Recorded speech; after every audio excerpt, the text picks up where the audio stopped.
welcome, ladies and gentlemen. 10 years. 10 years of the temple. And what a 10 years this has been. And apparently V2 Studio is causing issues with this text thing. I'll fix that later. But good to see you all. As you can see, this is the debut, the thing that I guess I've been building towards subtly for 10 years. The model's simple now, but we will be expanding. But a new model meant a new look, which is why you have this beautiful background you see here. This also means a new approach to all of the shows here in the temple. But even with this new look, the approach is not going to change. The stuff that we've been doing since day one, that is still going to be the thing here. So, with that said, let me bring the show in, and we will celebrate a decade of this little idea that started as just a madman's dream and expanded into a hell of a lot more. Alright then, so I think you guys can all unmute now. I told you all. I told you he'd become an anime girl. I feel gypped off, though. Inevitable. He promised big anime titties. Where are they? I never made any such promise. I don't know what you're talking about. I think it was implicit. Rick, Riona's right here. Of course the anime titties are here. Yeah, and for whatever reason... Riona and I, same brain. It's the waifu in midlifeu! Oh my god, hello, JT! Howdy, can you hear me? Hey, brother Howdy, JT! I knew you'd come! Can you hear me? Yes. Oh, yeah. Yes! Yes, I'm back. Yeah, for the rest of you who don't know, this is Brother JT. He is the OGest of OGs when it comes to the lore of the temple. You're making me blush. Where are you? And one of the most recognizable voices in the temple. Oh, thank you. I thought I lost it for a bit there, but good to know. Dude, you never lost it. What are you talking about? Yeah. Good to know. I still got it. Thank you. Also, I just did a count. Aside from Monk himself, there are 11 of us in this call. And if Doku gets here at some point, it'll be 12. Mm-hmm. Jesus, Same thing with Give it another 45 minutes. Yeah, it's Doku. I don't think I've ever seen him be on time for, well, anything. Well, I can guarantee you this. There we go. That's 15 minutes, by the way. Yep. I started the countdown at 6:57. It's now 7:12. Mm-hmm. And my timer literally says 15 minutes. So yes, he's going by DC time. And there's a reason we have what's known as the Doku Challenge, ladies and gentlemen. If you have not learned of this yet, you are learning it tonight. Yeah, YGM even mentioned it over on the YouTube chat. Doku being Doku. Must Dragon, be an why. Dragon, I know you say it's regal, a regal-looking avatar. Mm-hmm. I also call it a giraffe-ass avatar. Look at that neck. Yeah, I didn't realize the neck thing until we had gotten a bit further into things. And Monk, I have to ask: Did you steal the remainder of the neck from Tomohiro Ishii? No. We now know where the criminologist's neck went in Rocky Horror Picture Show. In VTUBE Studio, you can link iBlinks, which helps a lot. Mildra. I'm aware of the iBlinks thing, but for me, it's a little bit too sensitive. The thing I'm trying to get rid of is the text comments in the background. Yeah, they're supposed to be in that little box that's right there on the screen, but it's not showing up. Oh, that is new. No, he's talking about the text stuff from the app. I can see it scrolling by his head every now and then. Yeah, instead of it being in the back, it's supposed to be in the box on his left. That's supposed to be the chat box. Naughty, That's how naughty, most naughty. YouTubers do shit. Yeah. I will say that what's happening in the background, Monk, is an imitation of what happens on Nico Nico Doga. So yeah, I was gonna say it might be some mode that is meant to emulate Nico Nico. Is there a video that goes along with this? Am I missing something? He's check the Twitch stream. Oh, stream. All right, there. All right. Okay, I got you. Thanks. I think it was automatically due to VTube Studio connecting to my Twitch account, which was something I did after I grabbed the app. But what I'm going to try and do instead is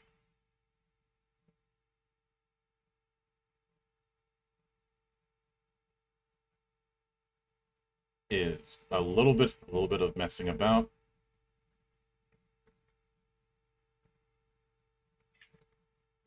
There was the problem. It was a layering thing. That was the reason the chat wasn't showing up. That makes sense.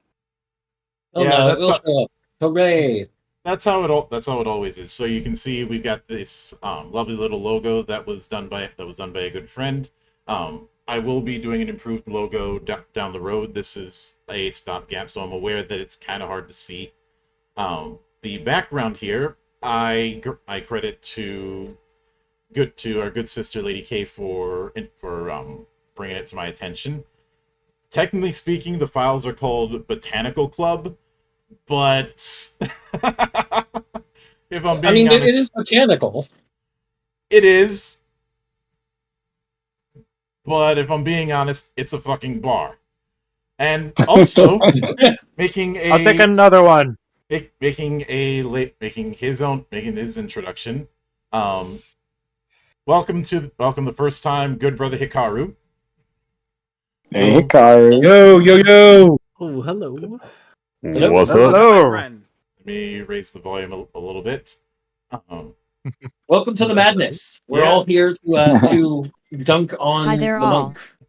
I see. And that does rhyme, and I didn't even really intend it. Nice. Yeah. No more Dude, rhymes now. I mean it. Does anybody want to be it? I don't mean to be that guy, but can somebody link me to the stream? Wait, Sure. Actually, go look up in the gates. Both the links should be up there. Yep. Okay. Let's see here. I'd recommend the YouTube one just so that advertisements are on the vein of your existence. Mm-hmm. Too late. Yep. But I have them both open. Here. I'm a true fan. There we go.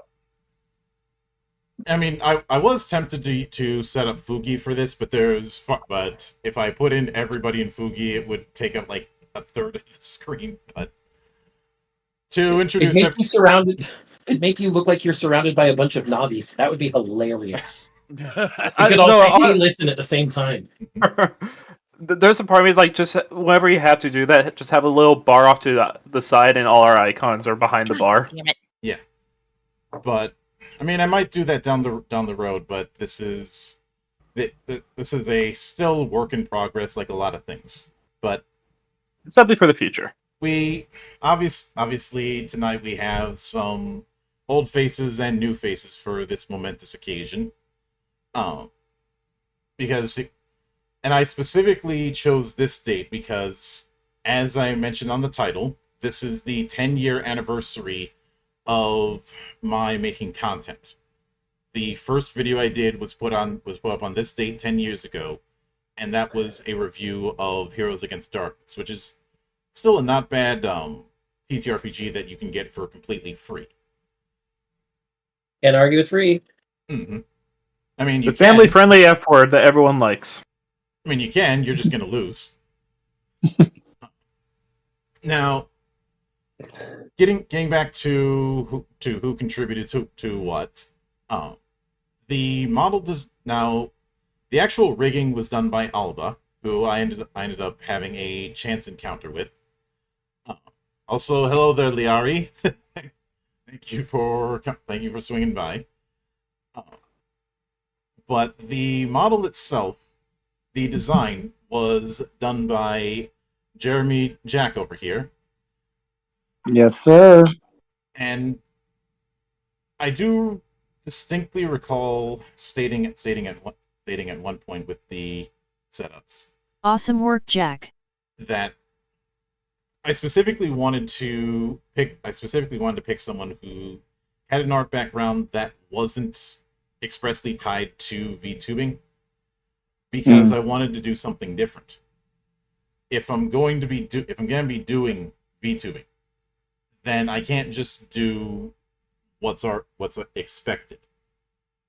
Because no matter what, I'm still going to be doing the same stuff I've been doing for 10 years, which means that there isn't really a precedent for me to fall back on. That's why in my current bio on Twitter, you see me label myself as the first tabletop-focused VTuber.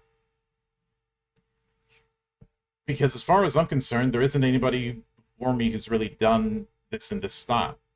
There's been VTubers who have done like actual plays or world-building sessions or the like, but in terms of going all in with TTRPGs, I haven't seen any.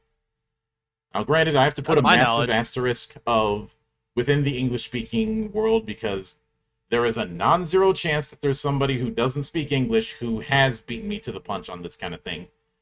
But obviously, I'm not going to know because I don't speak because they don't speak English. None of us speak English. Least of all, Monk. Sorry, I don't speak English. I speak American.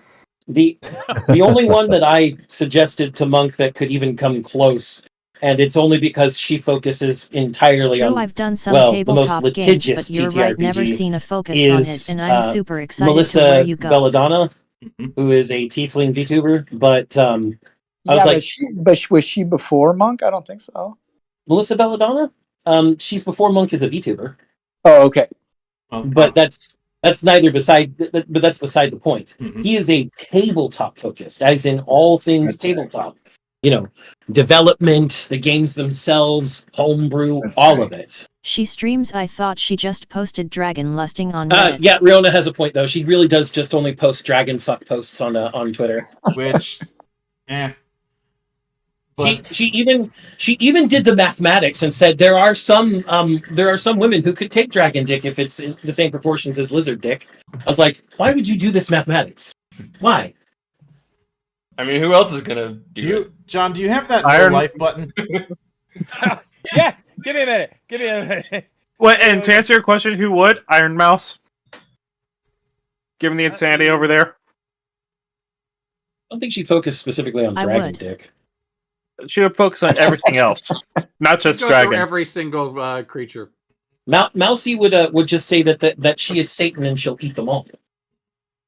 But you'll notice a bit of a pattern with the ones that come close.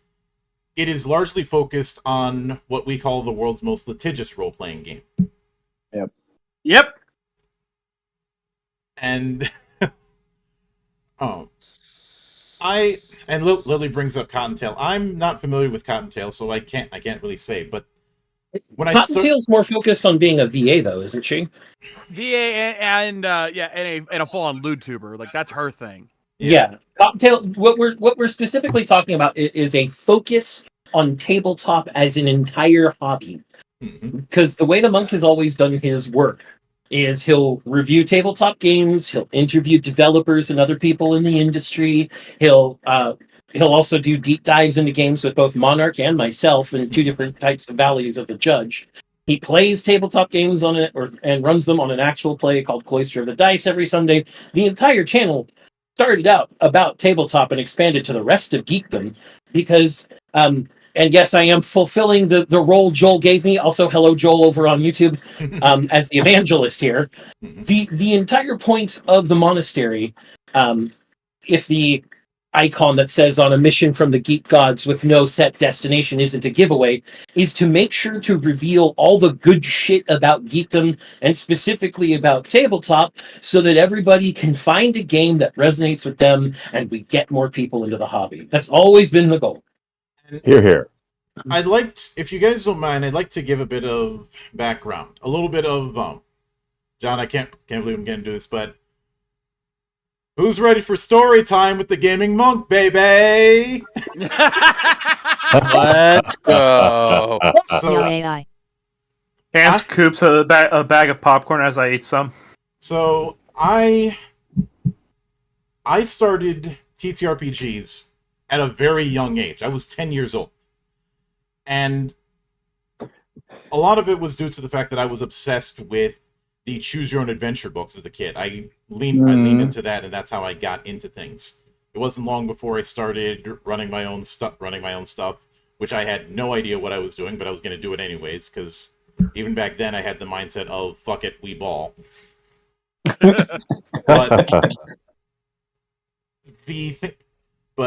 the thing is, tabletop gaming and video gaming were always a hair's breadth away from each other for me. Yeah. Which is why I've always found the idea that they should be separated a bit silly, but that's another story. And as I expanded further, I started experimenting more. Some of those experiments were more interesting than others. Like, say, in my early years, that's when I first got exposed to Rifts, and Rifts has been my whipping boy ever since, as some of you are well aware, because I keep taking pot shots at it every chance I get. Incessantly. Look, if you had to put up with a 300-page document that had no bookmarks or an index, you'd 5 sheets of math. Let me tell you about GURPS. No, I'm not going to do that. Oh God, no! We'd be here forever. But And we're walking. But Oh my God, the Doku challenge is fulfilled. hey there, Doku. You're still fucking late by 13 minutes. But It's still early, technically, because usually he's hours late. he said 15 minutes. Yeah, 28 minutes, 28 seconds. Exactly, he's late by 13 minutes, like I said. Moving on. But getting back on the rails. And thank you for the 100 bits. I had gradually evolved out of that D20 based bubble. Went back in for a little bit during the advent of the D20 system.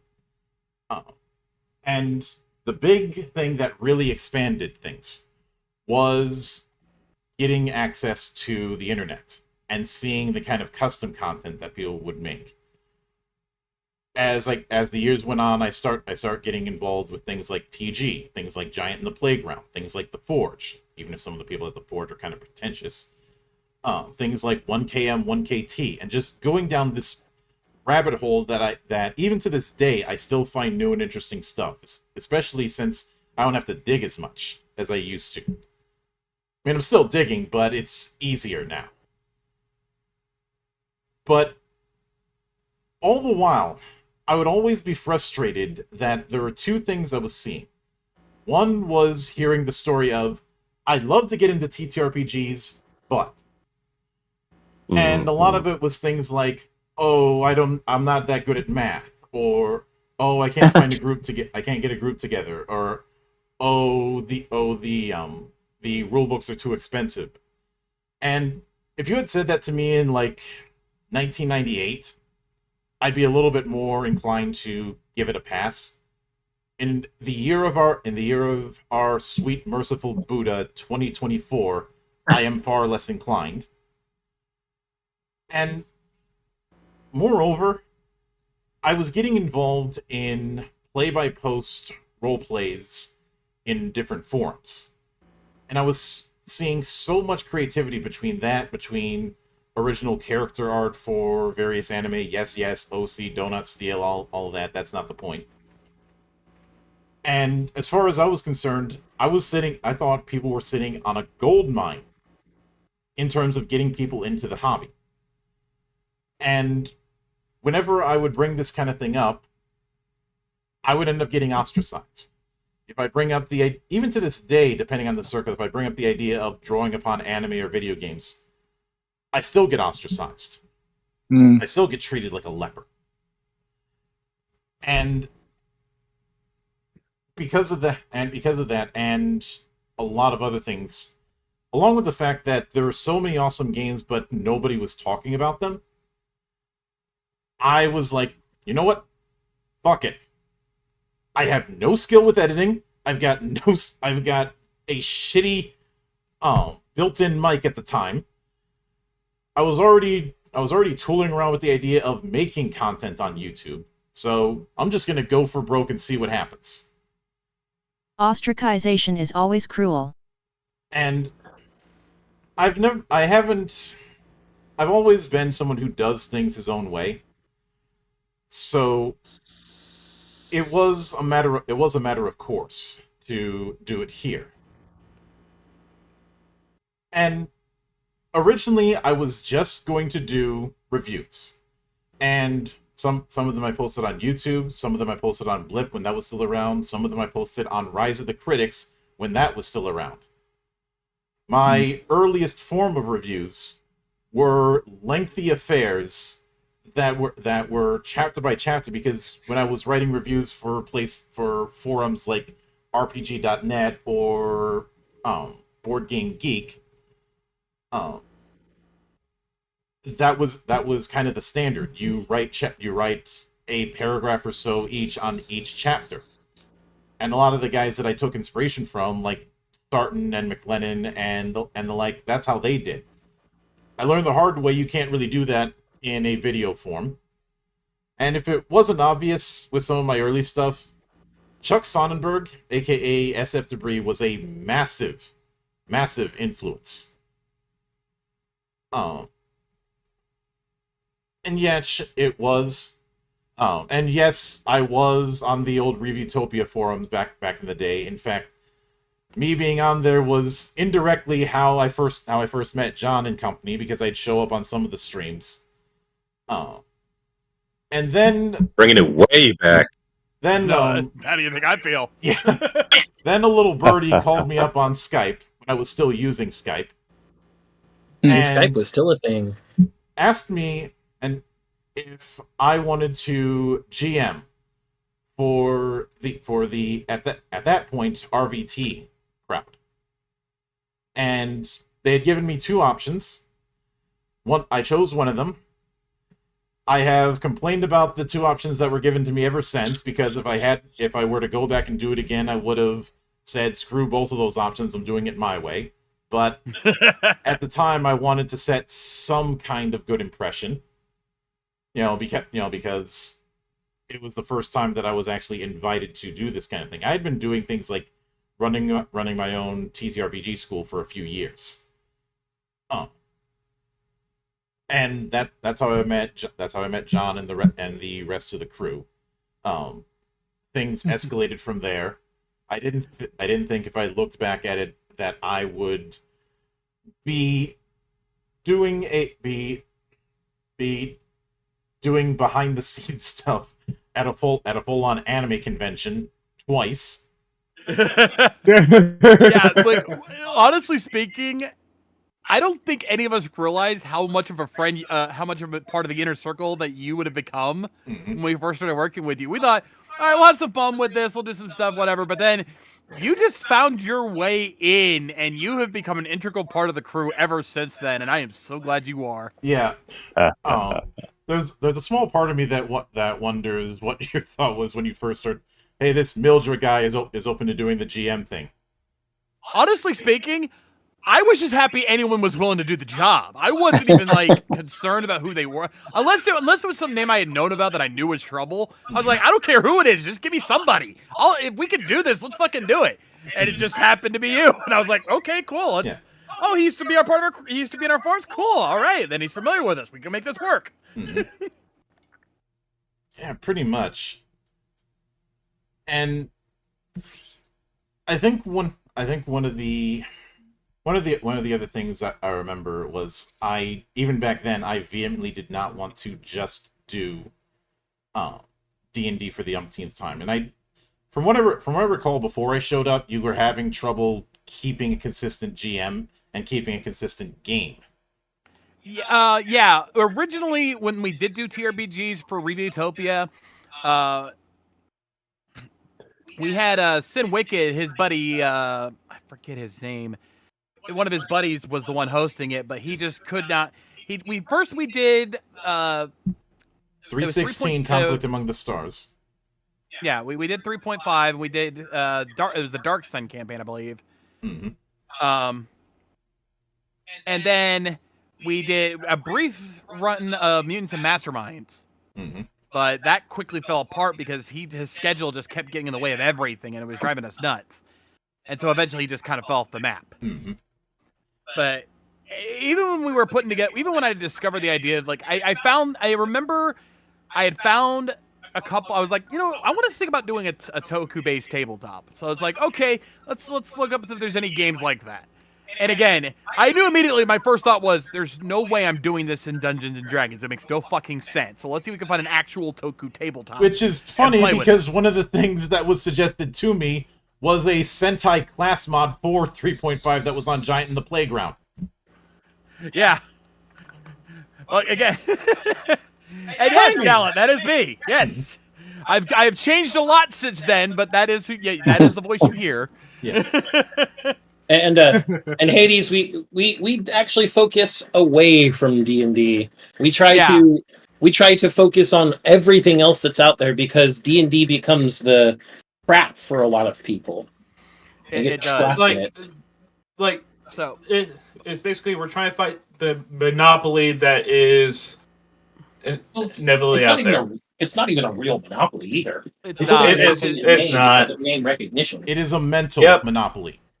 Yes, that's a good way of putting it. Because it's very much the same way that we're in the late '80s, early '90s. You didn't say you were playing video games; you said you were playing Nintendo because that was what everybody knew. Yeah, that's kind of what the same thing Vanilla is. cake Even is in nice, this but day, there is a it's wide not, world out there. It's not we're playing tabletop. We're playing Dungeons and Dragons. That's what it is, and it drives me. And even I think that's a little overkill. Yeah. So that's why I'm always happy to help support the cause. But getting back to the story. Getting back to the story real quick. So yeah, I looked up and found a couple. And I found the Sentai thing, and I was like, oh, that's cool. And then I also found Rite of the Transformation. I was like, okay, you know what? It's not perfect, but if we find the right DM, maybe we can make this work. And I asked if anyone knew any DMs, and somebody who we shall not name because he is no longer a part of our crew for various reasons we will not get into here. He brought up Mildra, and that's how we met. And honestly speaking, like I said, the fact that we are still like this close, like it's scary how much of a friend we've become since then. I did not see that coming. Yeah, it's been quite a few years, and I will note even before that I was already experimenting with creativity. The creative itch never left me ever since I was very, very young, and I'd say in the rare instance where I was shorter than people. I have to comment on Gallant here because, first of all, cool. Friends with Apollo, that's great. Road for the Busy Street, you do realize I have a history with them, right? Yeah. I'm not so good history. Yeah, I don't because I was out of the loop right around that time. Because I was trying to establish my own thing. The funny thing is, when it comes, I know I've gotten a reputation over the last few years about doing interviews. That kind of happened by accident. It was. You don't regret it, though. Oh no, I don't. Absolutely not. Because what ended up happening was I was covering a Kickstarter for a project called I believe it was Carbine Jungle. This was during the old Monastery Live format, which I do have to give credit to Nurgle for helping me come out of my shell when it comes to doing live streams. Until I joined in his crew, I didn't think that doing live streams would be something that I was capable of. That obviously was not what ended up happening. But I had half jokingly said that I'd love to have him on for the show, have the developer on for the show, and have a conversation on that. I didn't realize that he was actually watching me during that stream, and he said, "Yeah, I'll do that." Then we set something up that ended up going really well. So I was like, "Hey, maybe I can do more of this," and everything just spiraled out from there. Oh, and I ended up waiting a bit long to review Carbine Jungle, but that's another story. But that's kind of how things have gone. That's kind of the pattern over the last 10 years of me trying something, then it ends up doing better than I thought, and then just keep trying it, and eventually it becomes just second nature. Mm-hmm. Like, I think one of the funniest things that's happened over the last decade is being referred to as a journalist.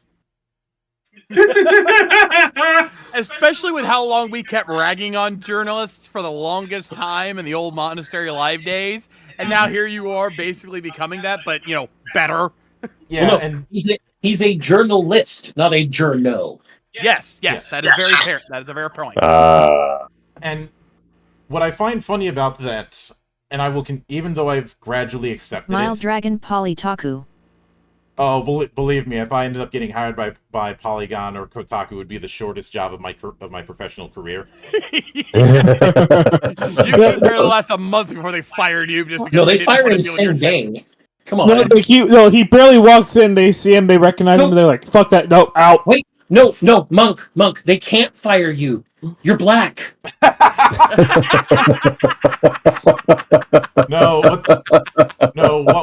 What would end up happening is you know that GIF about the chair flying out of the office? Yeah. Imagine an unholy combination of that and that one Super Bowl ad that the WWE did during the Attitude Era. It's going down. Because Lord knows there's something would be flying if I was in that place. But the thing, be flying, you be recording, we be laughing. But the thing is, I never studied journalism. My background is in economics. I do logistics as part of my thing, and I think the time it finally dawned on me was when one of my guests, while we were off the air, had said that they appreciate the level of detail that I put into the interviews that I do. And the thing, I think around that time, and I know I told JT about this, and I know I told some of you about this. Yes. I hadn't really considered that what I was doing was anything abnormal. As far as I was aware, what I was doing was standard fare. That's what I thought. I thought this is the bare minimum that anybody who's going to be doing interviews. You always put in a ton of work, and it's impressive to see. Yeah. What does that tell you about the modern state of journalism? Hey, there's Doku's nice snark. Why ask questions when you already know the answer? I do know that a few journalists who are professional really don't like me, and I'm pretty sure one of them is scared of me because of how uncomfortable he was when I walked by him the one year I was at E3 some years back. Along with a few other people who were there that I passed by who seemed to be taken aback at this fucking giant just standing around chilling at the Twitch booth. I know one of them was Tim Schafer. I can say that. How could you even notice he was there, Monk? He's at the level of your knees. Yeah, he could feel the nipping at the ankles. And one of the other person who seemed to clutch his backpack even harder when I saw him. As shocking as this is going to be, John McIntosh. Oh my God! Here's my surprise Pikachu face. Hey, I heard they scheduled a triple threat match against Monk. They still need more people. The Josh in Josh. To even win. Yeah, him. Oh. Yeah. The Josh and Josh. Lily, I'm 6'6". So yeah, there aren't many people taller than the monk or myself. No, congratulations. That's pretty cool. Yeah, 6'2", right I'm a pretty decent sized guy myself, but even I have to stretch my neck to look up at him. Yeah. Although I So think what is it like up there? How does it work? How's the mechanics? How's the reception up there? I can spit on you and tell you it's raining. I do want to point out for the record, in me and Monk's title card for our show, I am indeed taller than him. I did not ask for that to be the case. It just kind of happened. How's the snow up there, Monk? I'll tell you in about 3 months. But going to E3 was an experience I didn't think I would get. Being able to meet people there. I was technically speaking at one of the last E3s before they went open with it, where they just let anybody in. And I knew that wasn't going to last, because then what's the difference between that and Comic-Con or WonderCon, which is in the same damn building? But I think one of the funnier thing when first off, whenever somebody meets me in real life, one of the first things they say is, "God, you're tall." Every single time. But I think one of the funnier parts was, and I have to bring it up, John. I know I brought it up before, but I was wondering if you're going to get to this. Let me tell you about the legend of Two Plate Man. What? MetroCon. Yeah. I heard this. I can tell. Yes, it's true, folks. Yeah. The first time that I was at MetroCon with John and his family and some of the other con buddies. Obviously we were at the embassy, so continental breakfast was at hand. I end up getting this big old plate full of eggs. I like eggs. And I end up going through that. Midway through, John is like, you have that much, you're not gonna have room for. Actually, I have to back myself up. I had gotten a second plate after I had my first. He's like, you're not gonna have your room for lunch. And I'm like, the fuck I won't. Few hours later, we had lunch. I did have room, and he learned never to doubt me on that again. Yeah, that was one of 2 lessons I learned that weekend. And for the record, I cooked that entire. I made enough food for the entire weekend, so it was a home cooked meal every meal. Yeah. Well, for lunch and stuff. For lunch and dinner. Yeah, and I do appreciate it. I have to denigrate myself a little bit by sharing the other story that involves you and I in Metro. So. Do it. Yeah. I'm going to take the fall for myself on this one, because this was my own stupidity showing. So we've known Monk for quite a while now, and of course, one of Monk's famous catchphrases is "fuck the WotC." I was an idiot for the longest time. I did not realize what the WotC meant. I had been using that in streams for about 5 months at the time.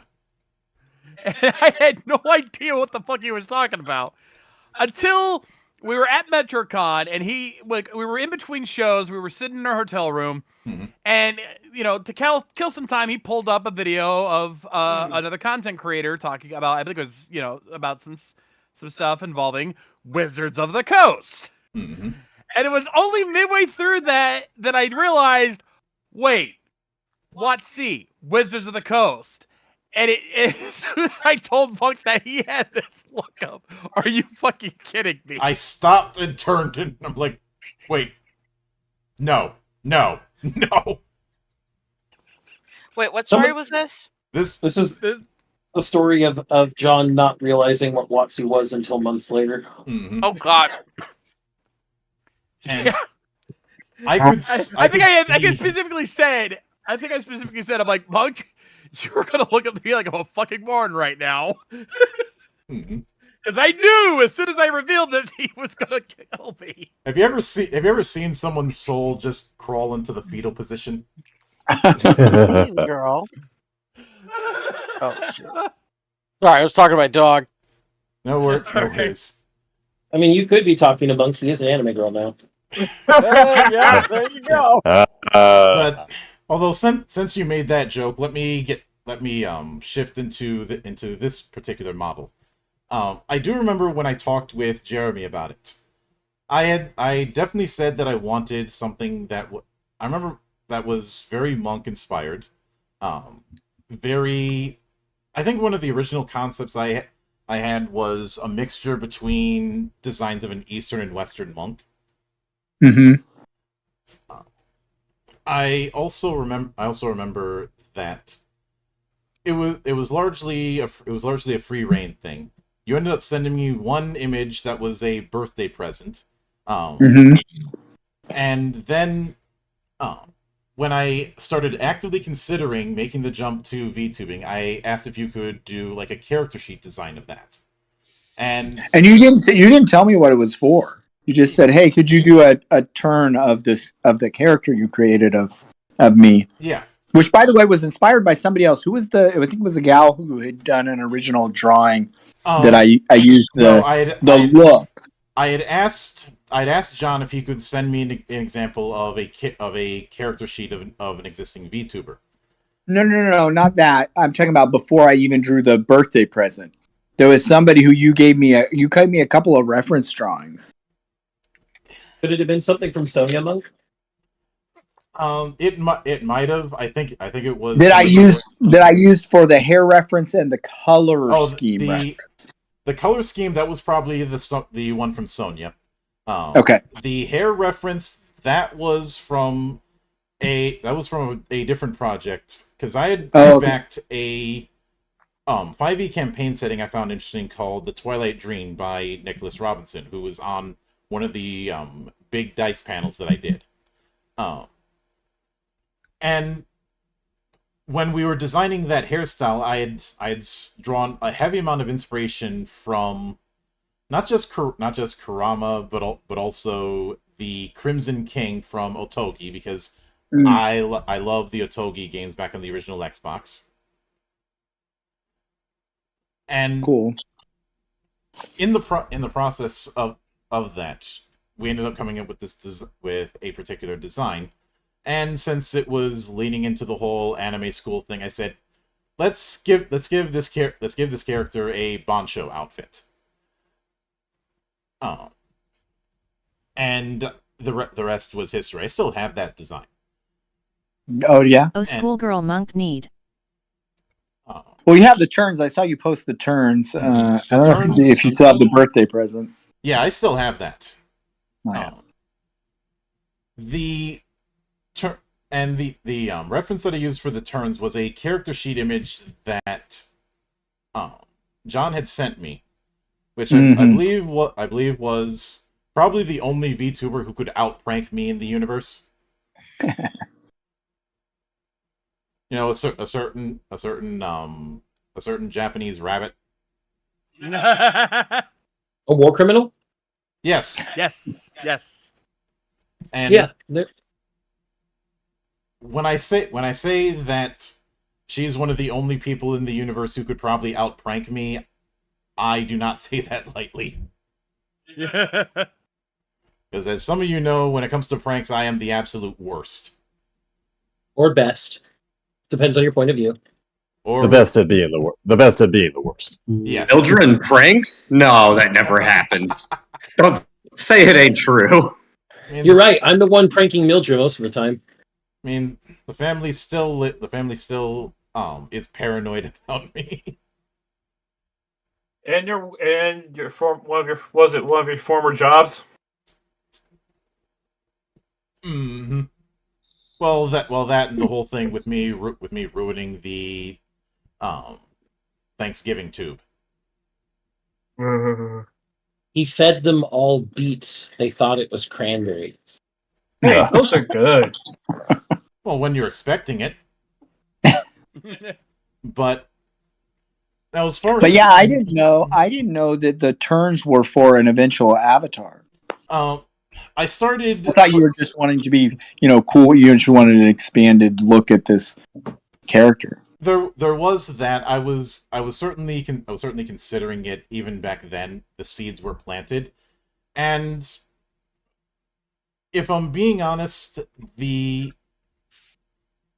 seeds were partially planted when on Geek Watch, the topic-based podcast that we do on Sundays, that was born out of a political burnout during the pandemic, and the fact that a lot of the topics I was covering for the Monastery Live podcast, which was a news-based podcast back then, were starting to get repetitive.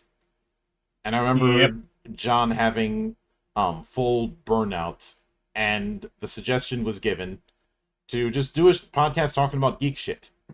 And then Milku suggested the name Geek Watch, and it stuck. Yeah. I think I was probably one of the first voices to say, if you're tired of the live stuff, just do Geekdom, because Geekdom's good. Mm-hmm.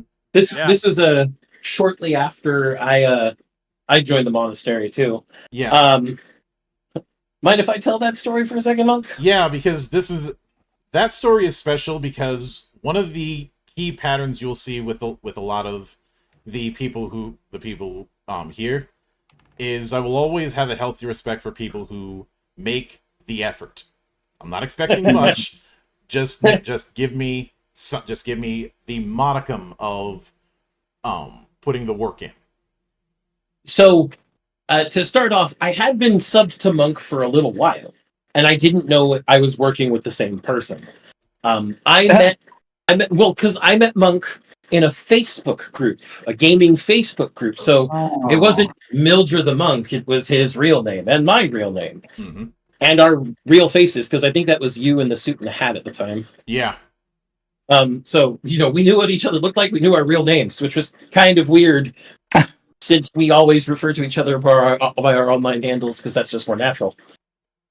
He was looking for people in the group to help him with character creation methods for Anima Beyond Fantasy for one of his reviews.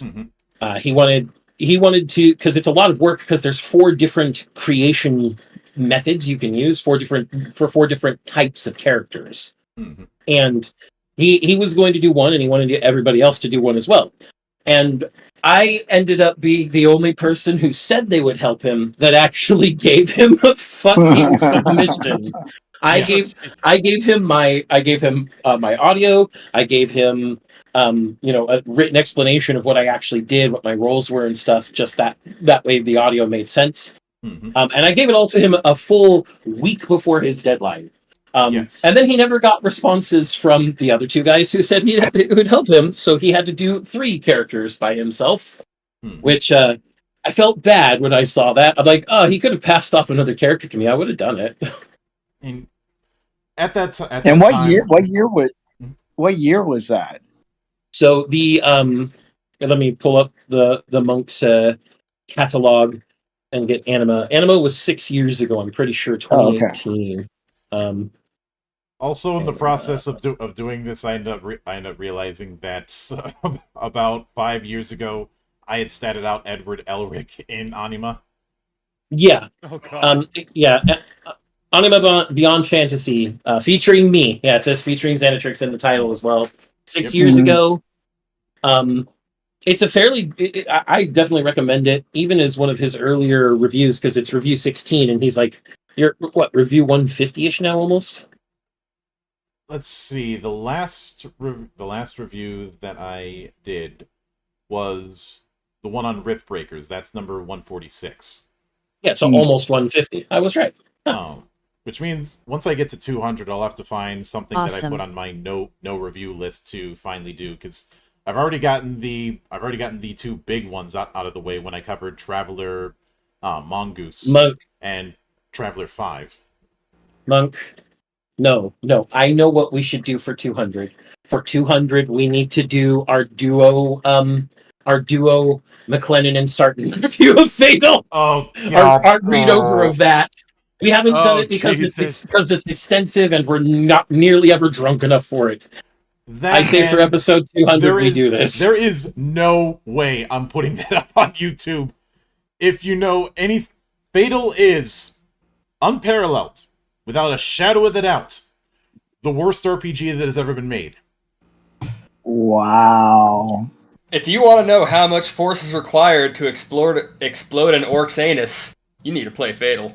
If you don't need to know how that, don't play that game.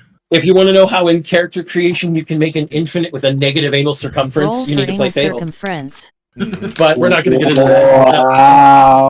Let me just put it to this LOL. though. The reason we would never put this up on YouTube is because this is the third paragraph. It's the first line by Sarton in the review. The nutsack / tackhammer thing wouldn't be a fun ride, but it is preferable to actually playing Fatal. And that's one of the more tame comments in this review. Yeah. This sounds like a That's a 12-year review. I want in on this. This sounds amusing as hell to me. Of course it would for you, Doku. You're chaos incarnate almost as much as these two over here. Like as tempting as it would be. We still haven't forgiven Doku for the slightly used cod pieces that somehow double as violin strings. Hey, it was funny at the time, and I stand by it. You can stand by it because you're a drunkard that doesn't remember half the nonsense you create. And this is a bad thing? No, but I can hear you breathing alcohol right now. Yeah. I mean, I'm only one beer in so far. That's the scary part. That's a lie. One beer in at this particular time of day. Yes. Doku, I would Do Changing Breeds by Phil Brucato, LOL. Doku would say bullshit. Because I'm looking around you and you have barrels of empty beers behind you. Give me 2 hours and that number will change drastically. Don't worry. Oh no, dude! I have just come to accept that you do not have blood through your veins. You have alcohol. Yeah. I'm Scotch, Irish, German, Czech, and Native American, man. It's in my blood, quite literally. What do you expect? That's what I'm saying. Yeah. He has no blood. He just has boobs. But Can't argue with that. the point is that after that one-off collab, and then us having back and forth, that's how Zan and I ended up becoming friends. Well, we already were, but in terms of working together more and more, because originally I also forgot that Doku and I were dark reflections of each other since we're both Scotch, Czech, German, and Native American. Yeah. And practice Kenjutsu. Now, eventually, I will admit that the Valley of the Judge thing was me wanting to expand how I covered things, because there were certain things that I covered that I realized just doing them in a one-off review isn't going to do them quite the justice that I want. So I proposed that idea, especially since around that time Level Up 5e was doing its playtest, and that was the first season of Valley of the Judged. And I will freely admit that I blatantly ripped off the concept from the Let's Study series by The Life and Times of a Philippine Gamer, aka J. Stephen Anyang, who has been on the show in the past. He's a good guy. I fundamentally disagree with him on things like Fabula Ultima, but he's a good guy. We've been over the Fabula Ultima thing multiple times, right? Yeah. But the thing is that a lot of people come into these kind of things with a set plan that they're going to do these big grand plans. I never really did that. I haven't done that since I started. The original idea again was just do reviews. Everything else just kind of snowballed out of it as I got more and more comfortable with being a online entertainer. And when it came to if there was any crossing the threshold moment where I started actively considering becoming a VTuber, it would have to be the first time we talked about VTubers, when things were really starting to blow up a few years ago on the Geek Watch podcast. The authenticity episode. Yeah. Oh yeah, loved that one. I remember that we all talked about how it's basically people putting themselves through a small caricature, and playing that caricature. Sure, Mm-hmm. like the monk absolutely plays it being a monk. he also kind of embodies that attitude in real life, but I won't get into that. Yes, I have met the monk in real life, people, not just on Facebook. Yeah. But the Same here. Comic-Con 2009. Mm-hmm. Metrocon. Yeah, the thing of it is, I can't remember if it was John or somebody else who said it, but one of you had said that I had already kind of had lore to begin with by that point already. I'm sure that was John. Yeah, I'm willing to take the credit for that. Since I would make frequent references to the temple, I would make frequent references to being the monk, and I was using the Mildred the Monk name long before I was doing videos proper, or in some cases just Mildred. It was the reason behind that name is a lengthier story that involves some stuff I don't want to get into. But point is, I've had the name for a good amount of my life, and I had experimented with other names, but this was the name that stuck the most. But when I heard about the whole you've already got some lore as it is. Darn here, I was hoping I had just started your corruption arc. Me having a corruption arc would be kind of redundant. What's there to corrupt? He's already corrupted. And Hades, I'm using Restream chat on screen, which is showing both YouTube and Twitch comments because I simulcast. But speaking of that, Mildred, did you do that? Did you do that other client we talked about a couple weeks back? I tried it, and for reasons I don't want to get into right now, it's not going to be compatible with what I need. Maybe down the road it might work better after they've ironed out the kinks, but not right now. Gotcha. Now that being said, for the longest time I didn't think that my style and VTubing would be something that I'd even mix. Because I figured there's not many VTubers who are covering tabletop stuff, and I'm not going to be doing any singing. But I have several of the people. Thank you. And I did do a couple songs once. I did one for one of Mark Curran's streams, but that was on a dare, and that was me doing a bad rendition of A Boy Named Sue. As well as doing Oddwood Saves America. Go listen to the Dread Crew of Oddwood, people. It's great. Second.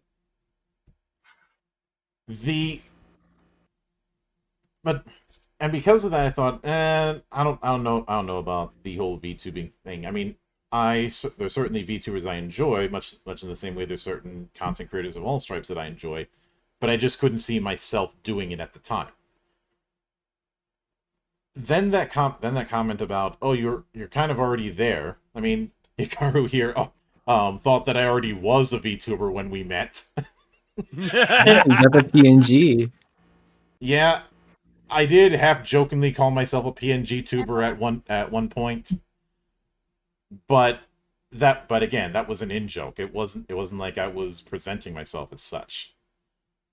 But you know how it is, John. Once a certain idea gets in my head enough, it's not leaving until I see it through. Pretty much. As Kay can attest to, because she talked me back into doing GM streams again after being on hiatus for about 5 years. Yep. So I'm the one to blame for all this. Haha. And welcome, Enix. How you doing? Hello. How's it going? Hi, Enix. Hello. Yo, I think Enix. this is probably one of the largest calls I've ever This is the largest call we've had in the monastery. Yeah. But hello. So when's the conga music going to start playing? Never. Oh God, no. And if any of you break out Donkey Konga, then I'm having you suplexed. I thought we agreed it was going to be a camel clutch. I've altered the deal. Already sold my bongos. Further. Yeah, we'll just do a Who's Line drinking song, and then we're done. Yeah, but then I started putting the pieces together about it, and started constructing how I could even do it. And initially, I thought, oh, it'll be a fun thing to do for the look of the show, and that would be it. One thing led to another. I ended up working with a few other VTubers. Some of whom have been on the show in the past, like the other person who tries his best to bane me with puns, Brother Alm. Alm and I can double team with the puns. Yeah, as well as our Russian friend Theodore Locus, who really pushed the idea in my head, and I ended up meeting him because we're both in the Discord for. He is the almanac of puns. We're both in the Sword World Discord, and he was right around the time that we were a little ways in. He was doing the starter adventure that we ended up doing for our actual play of Sword World. And I had some back and forth with him. We did a stream where we just talked about our experiences with Japanese tabletop. At the time, he was with a agency called, I believe it was Zenith, which is sadly no longer around. He was Generation Zero for Zenith at the time, and he really pushed this idea that there isn't really anybody in the VTubing space that's doing what I'm doing, and that I would be a natural fit. And at that time, I was starting to ponder it, but I wasn't sure if I was going to fully pull the trigger yet. And those conversations started to make me think, you know what, maybe I can make this work. And one thing led to another. I get the model rigging that you see here, and the rest is history. And I was already dropping hints about it for months on end, and technically speaking, I have had this particular rigging done. Then he met me and was like, wow, if this idiot can do it, anyone can. Not exactly, but I'll let you have that. But I had started to put the pieces together, and of course, getting the different assets certainly helped, because once again, I never have any clue of what I'm doing, but I'm in the mindset of fuck it, we ball. And in the process of that, especially after hardening my resolve after certain incidents, I decided at one point, I'm going to pull the trigger on this, and I'm going to do so on the 10th anniversary. And the reason why I chose to do it on the 10th anniversary is this. This whole thing started as one man with a dream, one man with a goal. I was going to show what's out there and basically take every excuse, every bit of defeatism that festooned the net back then and even now, and beat it into submission until it's a pulp. That sort of energy is what I wanted to go with. That's why on my bio right now it says that I'm out to do some chaotic good. Yeah. Word on that. Yeah. And yep. I think I've done a decent job of that over the last decade. There's been some setbacks. There was one actual play group that after they pulled a Steve Austin on me and fired me by proxy, that I never thought I was going to be doing actual play stuff again. That was right in the middle of Ryder. That was that one. The current management of that group is cool, but the management at the time were assholes. That was I can say it because the current guy is a cool guy. Encounter Roleplay. The guy who was running it at the time, and the only reason I got in is because I was having some back and forth with the developer of Open Legend back then. He's a good guy, he's just crazy busy. But I did one stream with them, And I will admit I was probably a little bit too casual at the time. I didn't quite understand things.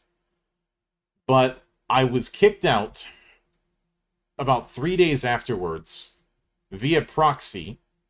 Like, he didn't even contact me directly. He had someone else contact me, which is why I say they pulled a Steve Austin. And the reason I was thrown out was lack of on-camera experience. No one told me I needed on-camera experience when we were setting it up. So, one pet peeve that that cropped up in the years since was me really, really, really not caring for people who don't do proper prep. That's why I'm so anal retentive regarding preparation of just about everything. Because I've seen other content creators and the like who just have no concept of briefing. It's appreciated. Also, thank you for stopping by, Hades. I appreciate the lurk. Stay frosty, man. Now, a bit of the further lore, the whole ice thing. A lot of it is due to where I come from, being from the Midwest, where there are only 4 seasons: approaching winter, winter, still winter, and not winter. Also, so many fall seasons. Monk, the Midwest is many different places. Say it right. You're from Minnesota. Yeah. Minnesota. Yeah. He has the anti-Florida. Florida is the same way. It's just all it's summer, approaching summer, summer, still summer, not summer. I was going to say, yeah, you can't say that about the KC area. We have 12 seasons. Whereas where I am, there's 2 seasons: winter and construction. Yeah, that's the joke. I always thought in Florida there are only 2 seasons: summer and wet. That's about right. We do have a brief bit of cold. We don't have snow, but we do have a bit of a cold season. Oh, but is that cold season because it's 70 degrees? No. Okay, fair being fair. We have gotten down as low as the 30s at points. Now, for you guys, that means nothing. Oh yeah. Intense hot and hot big hurricane. I'm admitting that right now. But also, added humidity. Trust me, insane humidity. I've experienced 100% humidity from growing up in Maryland. That shit was awful. Yeah. Yeah. It's a swamp up there. It's always a swamp down here. It is. Down here, brother, it's always swamp. Yeah. Down here, we got the gators in the swamp. if there's any solace I take when it comes to the winter, is that unlike the summer, when it gets too cold, you can always put on another layer. Yeah, you can only take off so much before it becomes illegal. Exactly. That's my motto. My motto's always been more: you can only take off so much before you have to start tearing off your skin. Mm-hmm. And no, mine is there's only so much you can take off before you start charging people. I was gonna say, if anyone asks, just say you're cosplaying Archimedes. No, just say Grateful Buster. That works too. Anyway, but there's also the fact that since I brought up Minnesota, I have been steeped in a lot of the deep lore when it comes to my state. And one of the big things is the Winter Carnival, the only festival I can think of that was founded out of spite. Because some New Yorker couldn't stand January weather, and wrote a piece on it, and the Winter Carnival was born purely to give him the middle finger. I mean, that's the best reason to make a festival I've ever heard. Yeah, and this was like in the late 19th century when this whole thing went. The Winter Carnival was put on ice for decades, and then it was brought back. I want to say in like the 60s, 70s. But one of the big things is the occasional ice palace, which is a castle made of ice. And those are beautiful. The other thing is the ice sculpture contests. And with some of the characters that I've designed, whether it be this design or some of the other ones, I've unfortunately had some people think the whole ice control idea was taken from Frozen. That is not the case. The concept was from the ice sculpture contests that I would keep an eye out for every year. Because it was just fascinating that people would take a block of ice and a chainsaw and make just amazing stuff with it. And something I've kind of hinted at is I know it would be very tempting to say, "Oh, you're only doing this for the clout." I know that there's the whole meme about the clout goblin. I don't give a shit about clout. I never did. Everything that I've done in the last 10 years has just been I love seeing what people make and I want to support it.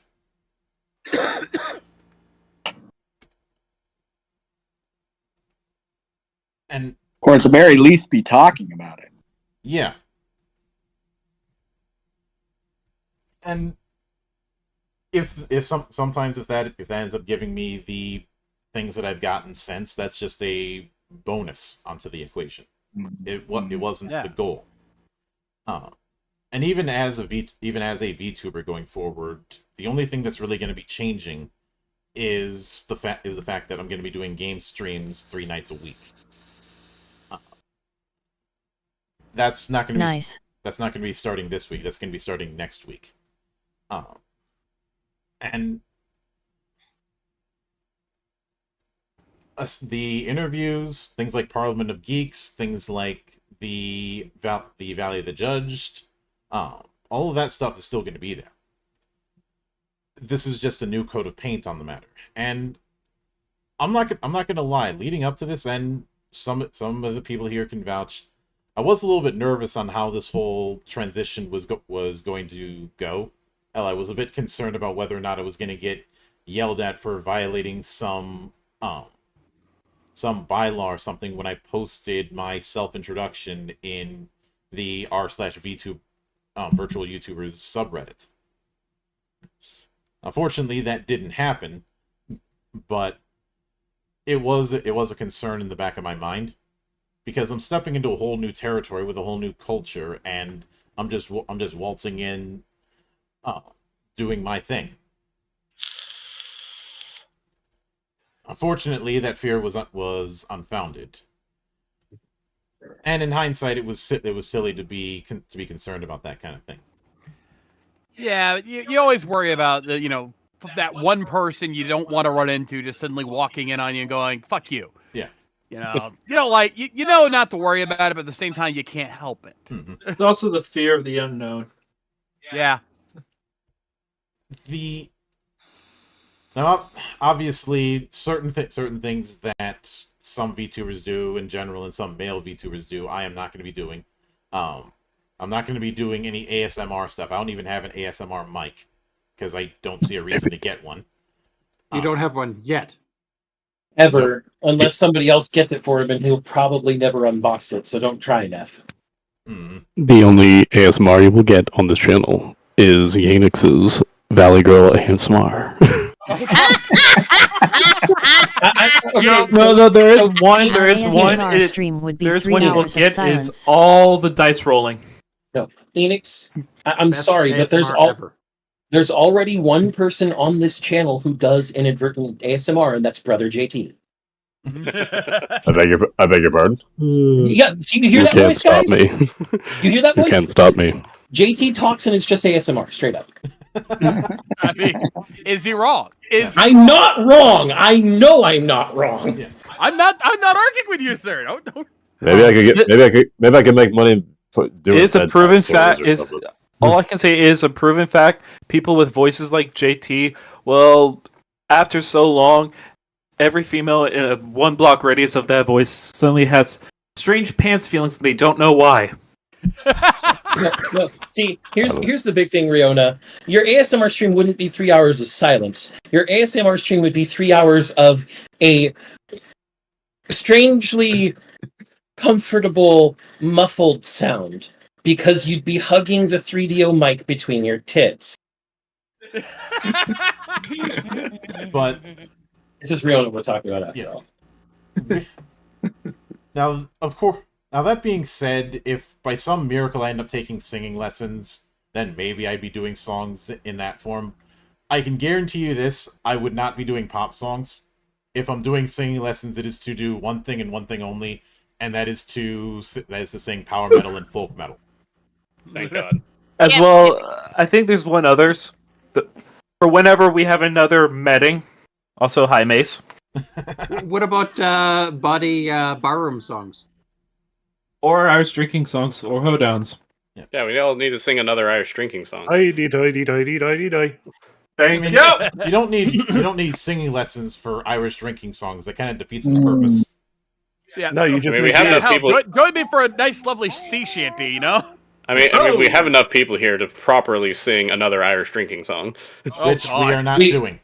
We do, except we would destroy the stream. Everybody but Riona would leave because Riona can't hear us. Yeah. Also, hello there, Mace. Thank you for coming in and braving time zone hell.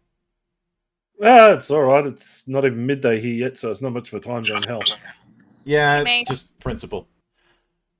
Pretty much. But yeah, the thing there's a whole lot of stories, and I could probably write a full autobiography on just some of the crazy stuff that has happened to me ever since I started doing this kind of thing. Because as I said earlier, I didn't have any clue what I was doing.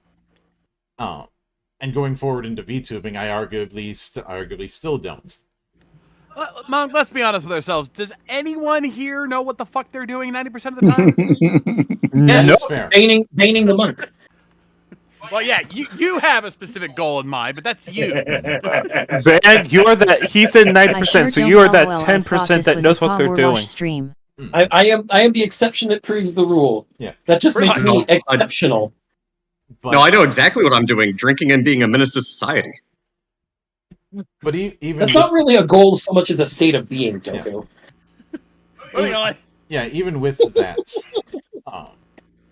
things like fostering a community and the like happened as a series of happy or so accidents. Because in the very early days, we didn't have a full server. I think at one point we were using a Skype group chat, and then we moved over to a group DM through Discord until I realized that things were getting way too complicated and I needed to set up a server.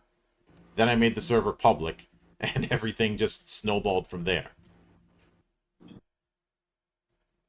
And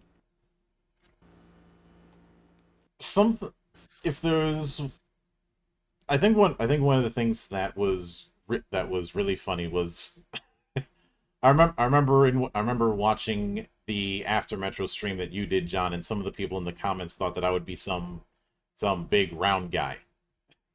Did they also expect you to go, hey, hey, hey? Fuck off. I hate to say it, Monk, you kind of set yourself up for that one. Yeah. You absolutely... Hey, Sideshow Bob button. Yeah, oh, rake. Yeah, rake. Yeah. Nope, definitely like a rake. Sorry, Monk, I calls him like I sees him. Yeah. And I will now, as far as why I did the whole open bar of the internet as part of the moniker, I wanted to make clear to the people watching and the people who would be my guests that this is not some highfalutin thing. This is definitely dive bar, level podcasting. I've described definitely dive bar. I've been here over 10 times. I still haven't had a fucking beer. Well, here's the thing, Mace. You got Doku in the corner there drinking all our stock. Well, fucking hand it over, Doku. Fuck. Look, it's a nice enough bar that you'll get some good, decent food and some drinks, but you don't have to wipe cum stains off the bar stool when you sit down. But dive bar stains by home free here. Yeah, the other thing was I wanted to make it clear that this wasn't going to be a highly scripted, highly polished kind of thing, which a lot of interviews with game devs end up being this highly polished affair.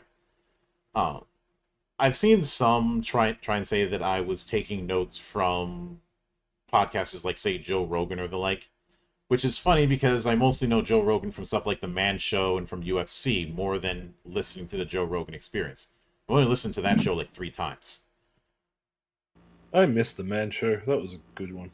And in reality, the big inspiration for my style came from morning radio shows, like local morning radio. Yeah. I've had some try and say, "Oh, you're a cribbing notes from Howard Stern." Howard Stern was something that would show up on E when I was channel surfing in the middle of the night growing up. I didn't grow up in the tri-state area, so I didn't have the same impact that Howard Stern had over there.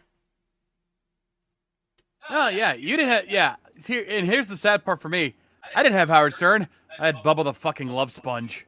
My sympathies. No, I'm pretty sure even now that guy's still running away from Awesome Kong. Oh, I wouldn't doubt it for a minute. Yeah, for those who are subjected to that error, if you didn't live in Florida, you didn't understand how bad that really was, because I had to suffer through that for years. Didn't he get fined for how shit his broadcasts were? That's what shit, just offensive. Like, legitimately offensive. Yeah, he got fined by the FCC, like, I think like $10,000. More than that. And it happened. I think it happened several times because he would just go to another station and do it all over again. Yeah. For me, it was guys like Tom Bernard, especially, who was such a local legend in Minnesota. His show had 2 albums. Or guys like Dark Star, who I actually lived in the same apartment building at one point with. Not the same apartment per se, just the same building, so I'd met him a few times. Him and Sid Hartman are like royalty when it comes to sports broadcasting in Minnesota. Especially Sid Hartman. He was somebody who, like my grandfather had listened to back in the day, and he was instrumental in getting basketball in Minnesota. So he's also one of the few people that Prince wasn't a complete asshole to. I mean, I know that doesn't sound like much, but you have to keep in mind he never had nice things to say about a lot of people. But there's whole videos that have been done on that subject. The point is, it was those morning show broadcasters and listening to comedy albums that were my biggest influence in developing my style. And I'm not sure if other VTubers sat down and actually wrote down their lore or something like that. For me, it was never that kind of thing. It was a series of incremental additions.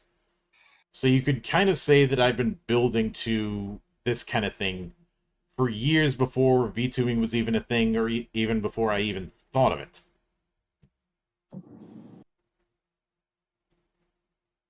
I pick all my lore randomly. Holy crap, this is really off topic, but I just realized something. Hey, Mildra. Yeah? Do you realize that anime that's currently airing right now, I forgot to turn off my mic and became a VTuber sensation, is just rehashing what we used to do on Geek Watch?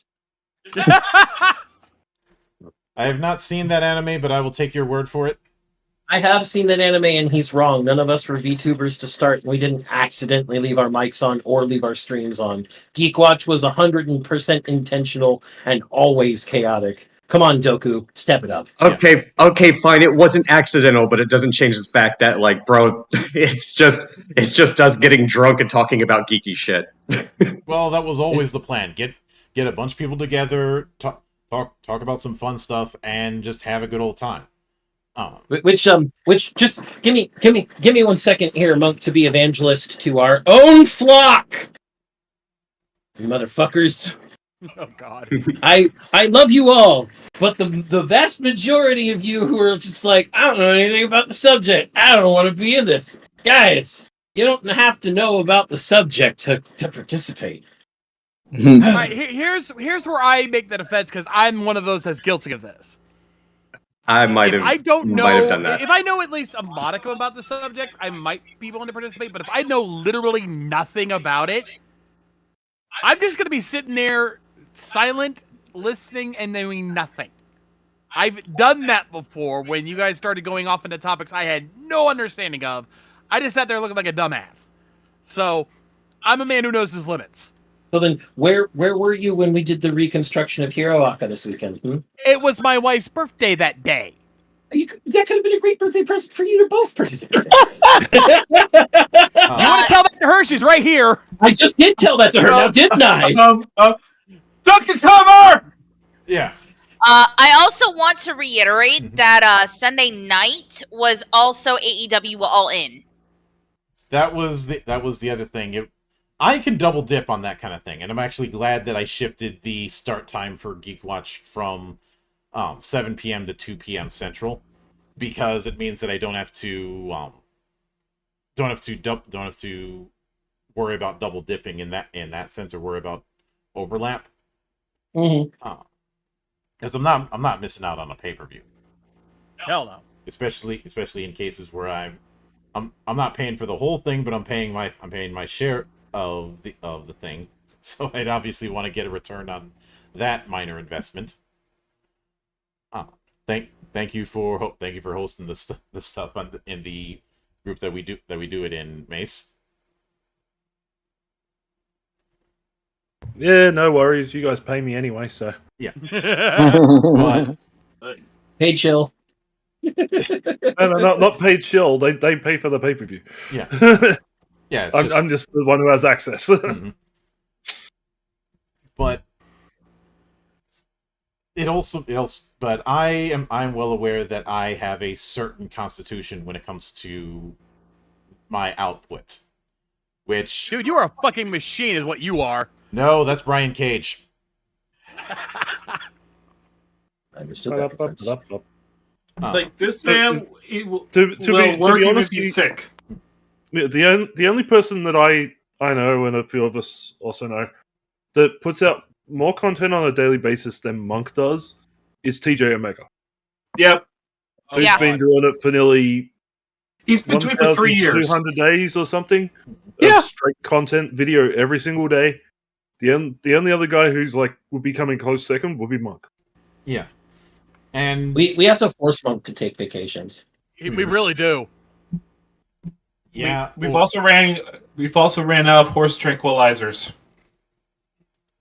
Plus, he's growing a resistance. We're gonna have to step it up to elephant soon. Oh no! Yeah. Damn it!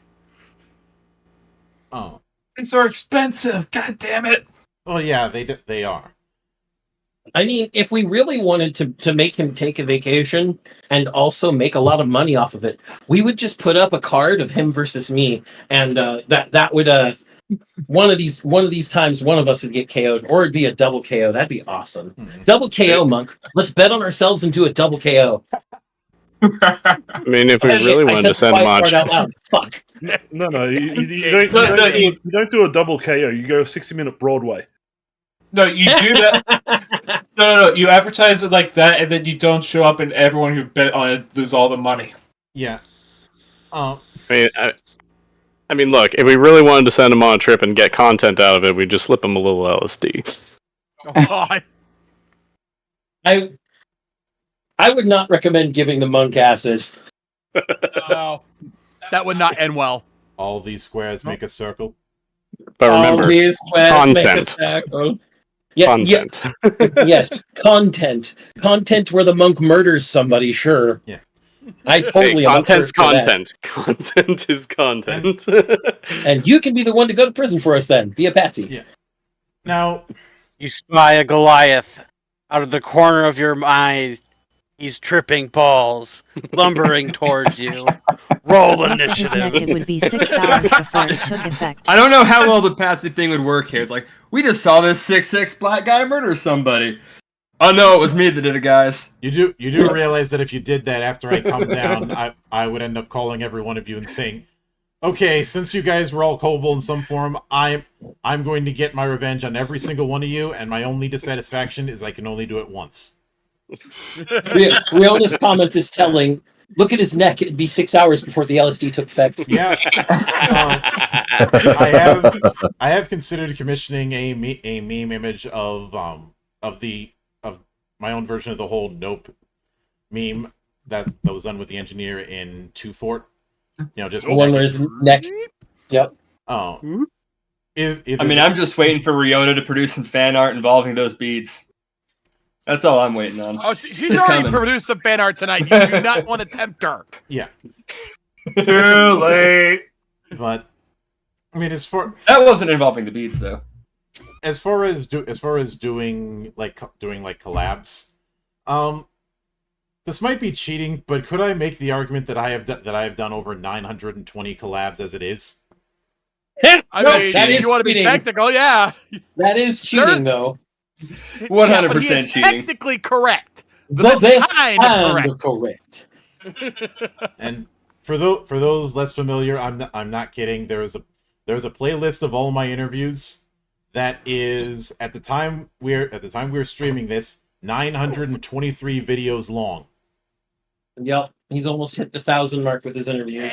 And then you also kind of count in all the times you've worked with any one of us in any capacity. All your Value of the Judge, all the Cloisters, all the Geek Watches. You like 90% of your content is collabs. Yeah. To be fair, it is most of your stuff is collaborative efforts with other people. Monk works and I think extremely hard. A lot of It's that has really to do with the impressive. fact that you are really good both using others as a soundboard and being the soundboard for others. You bounce ideas off of each other really well. Yeah. I especially have, and if I'm being honest, the hardest ones are when I have to try and coax someone out when English is not their first language. In those kind of instances, I have to do a lot more work than normal. But it's not like I'm complaining about it or I wouldn't do it. I'd still do it, because a big reason why I really doubled down on the interviews was after talking with a couple cases in the very early days. I think one of them was the guy behind Carbine Jungle, who, well, he doesn't tweet as much as he used to. Back in the day, he was a complete meme lord. Apparently, they're actually speaking of Carbine Jungle. It reminded me. I actually reached out to him recently. Apparently, they're working on a second edition of Carbine Jungle right now. Well, he's got my contact info if he ever wants to come back. Yep, I'd love to have him back on. But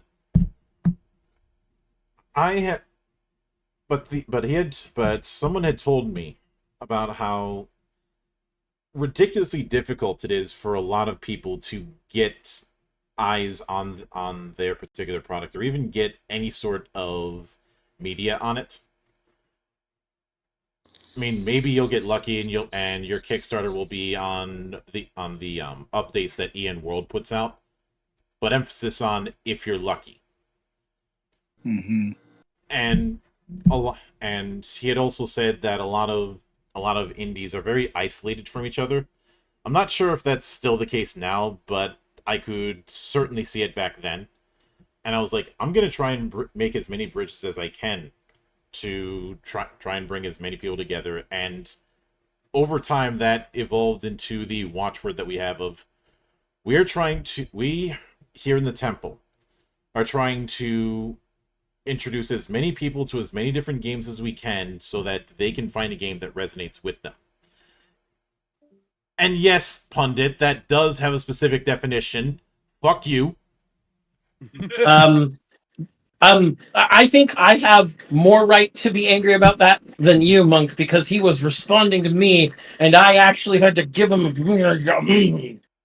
right, guys. We no need to be negative right now. We're good. Casimir, if you're listening, fuck you and the horse you rode in on.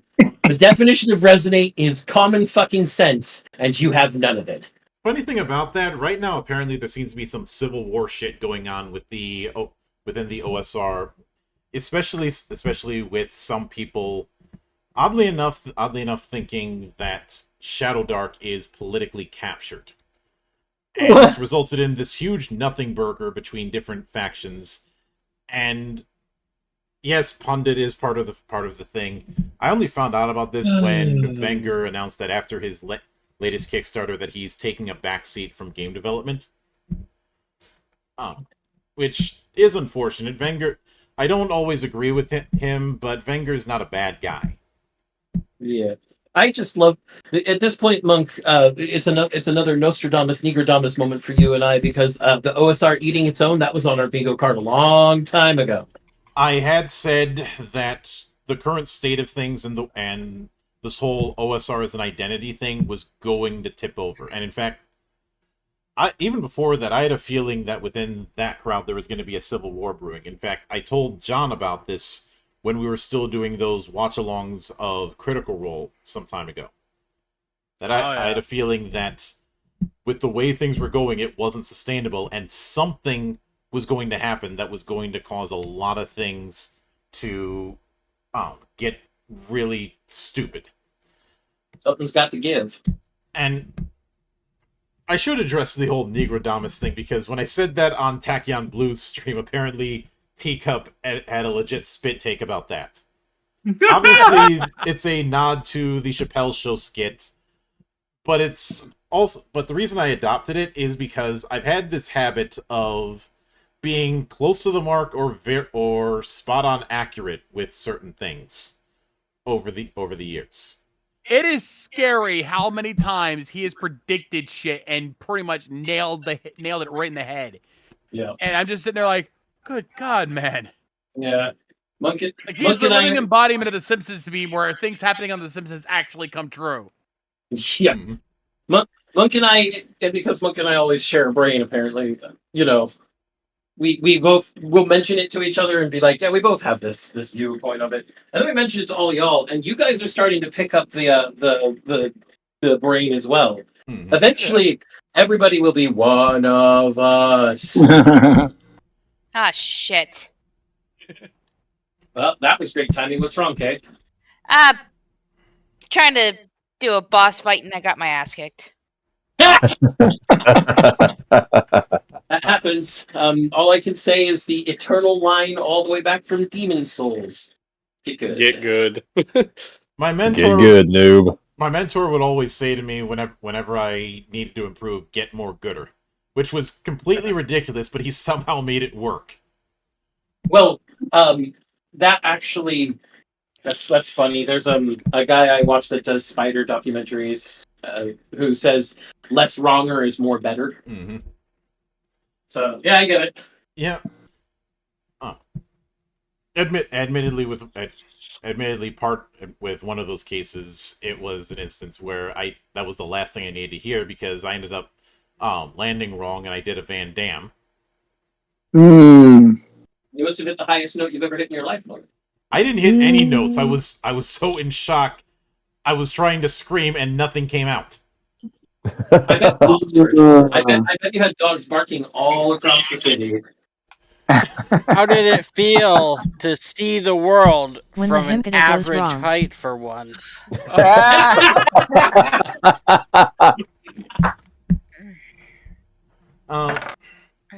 Also, my condolences. You're Gents, nuts. I'm gonna have to bow out. My head's pounding. No worries, Kate. Right. Thank you for coming by. It was a pleasure being here, Mark. Congratulations. I appreciate it. Nighty Kate feel better soon. Mm-hmm. But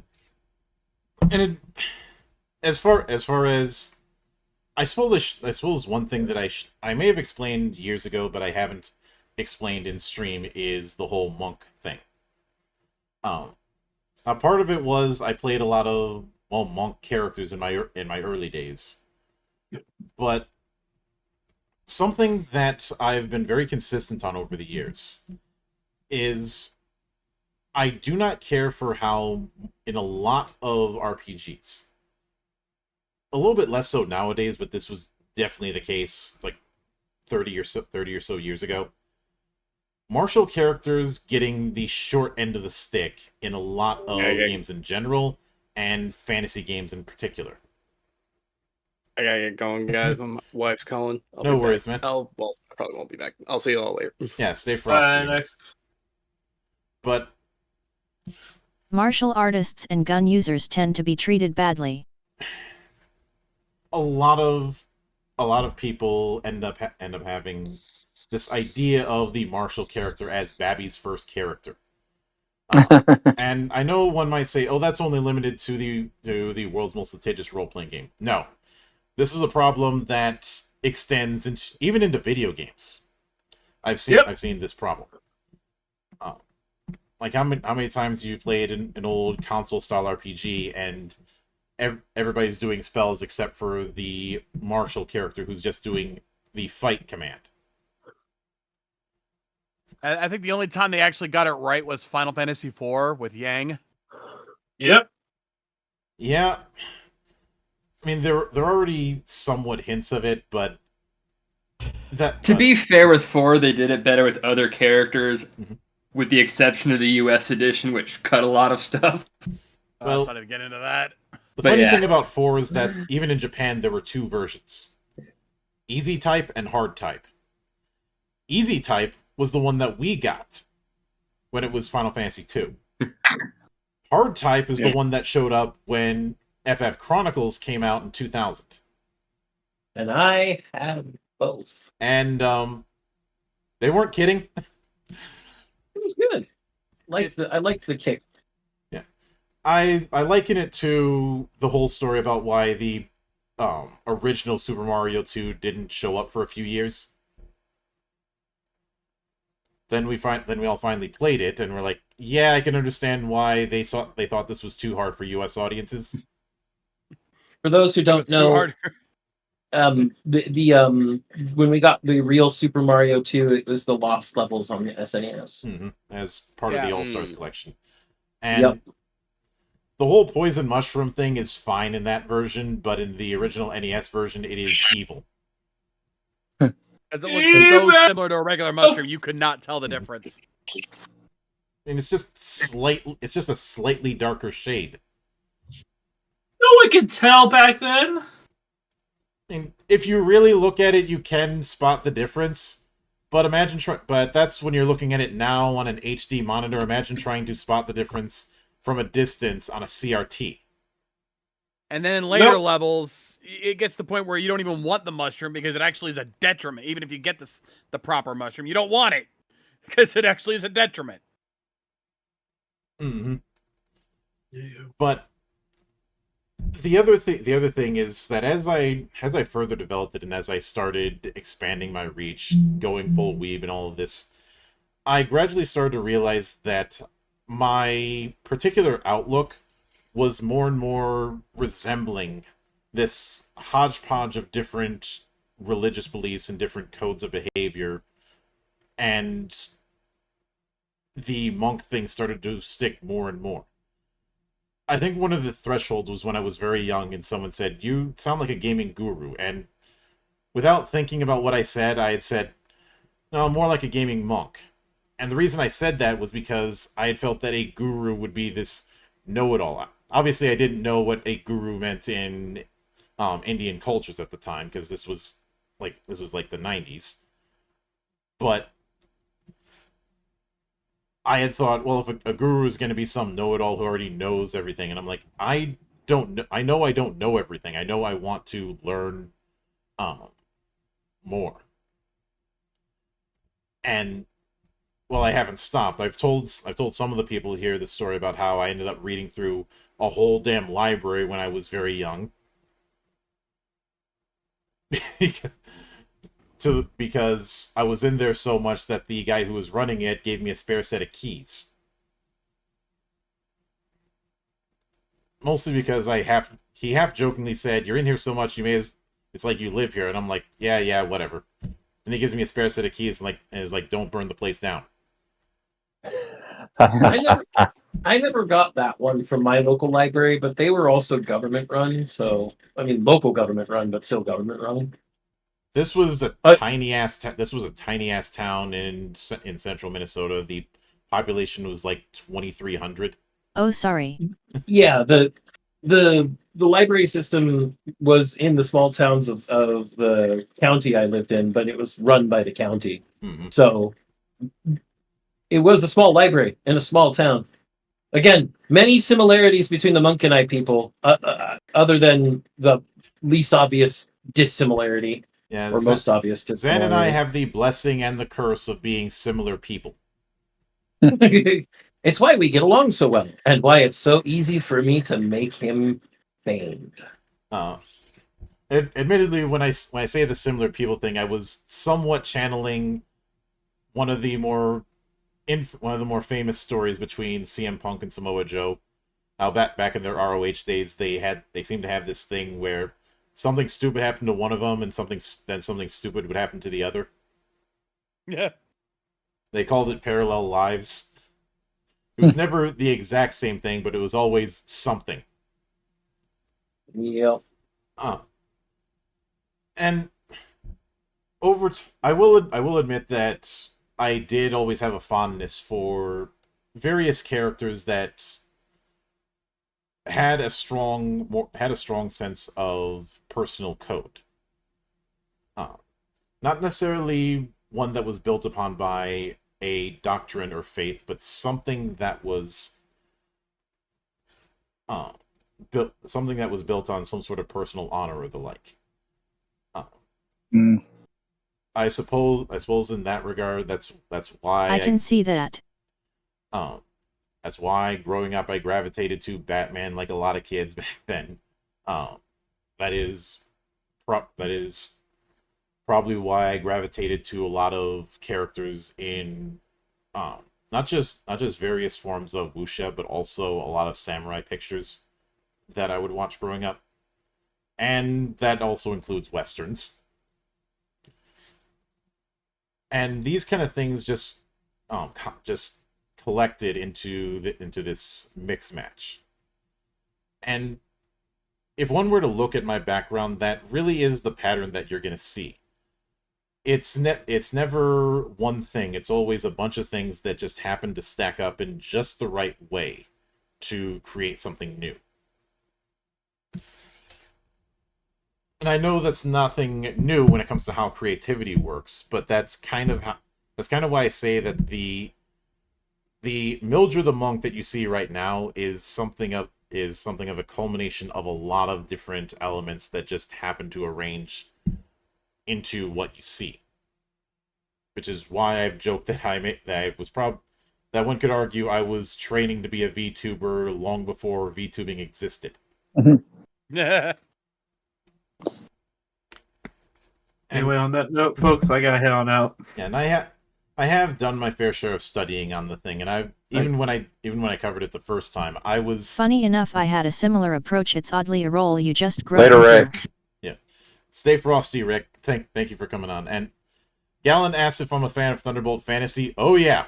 Yes. Also, Hell fuck the Gale. fuck yes. I like Gale. Also, sorry, I have to go and sleep. Thank you so much He's the for having me motherfucker on, you and loved it. congrats again on the debut. It looks awesome, and you're doing amazing. I'm so excited to see what the future brings.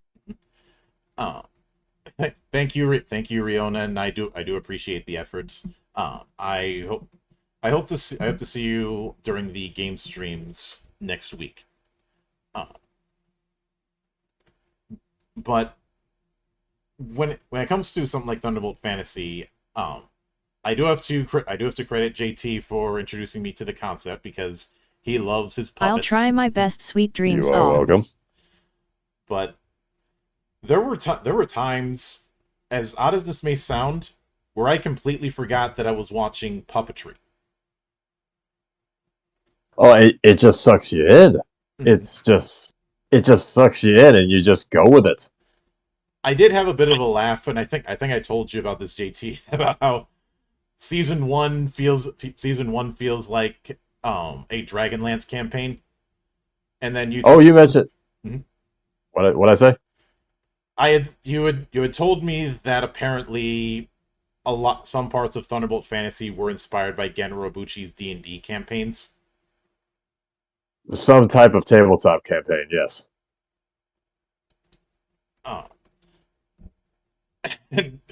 Crab is saying, I heard you like Dwarf Fortress. Dwarf Fortress up on this motherfucker!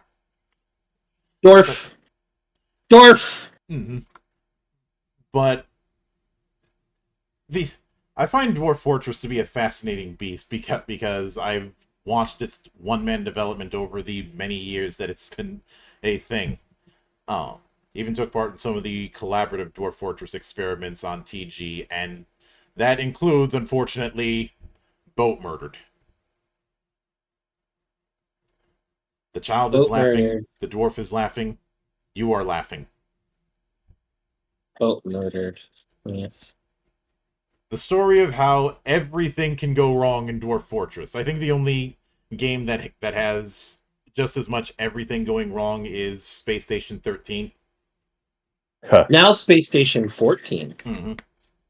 Finally, Space Station is finally in a form that I can actually recommend people play it, because with Space Station 13 you had to go with that old Beyond thing that they couldn't get off that service. Yep. Until somebody said fuck it and just rebuilt the whole thing. But you look around on the net, you'll find plenty of stories of everything going wrong on Space Station 13. Also, never trust the clowns. Ever.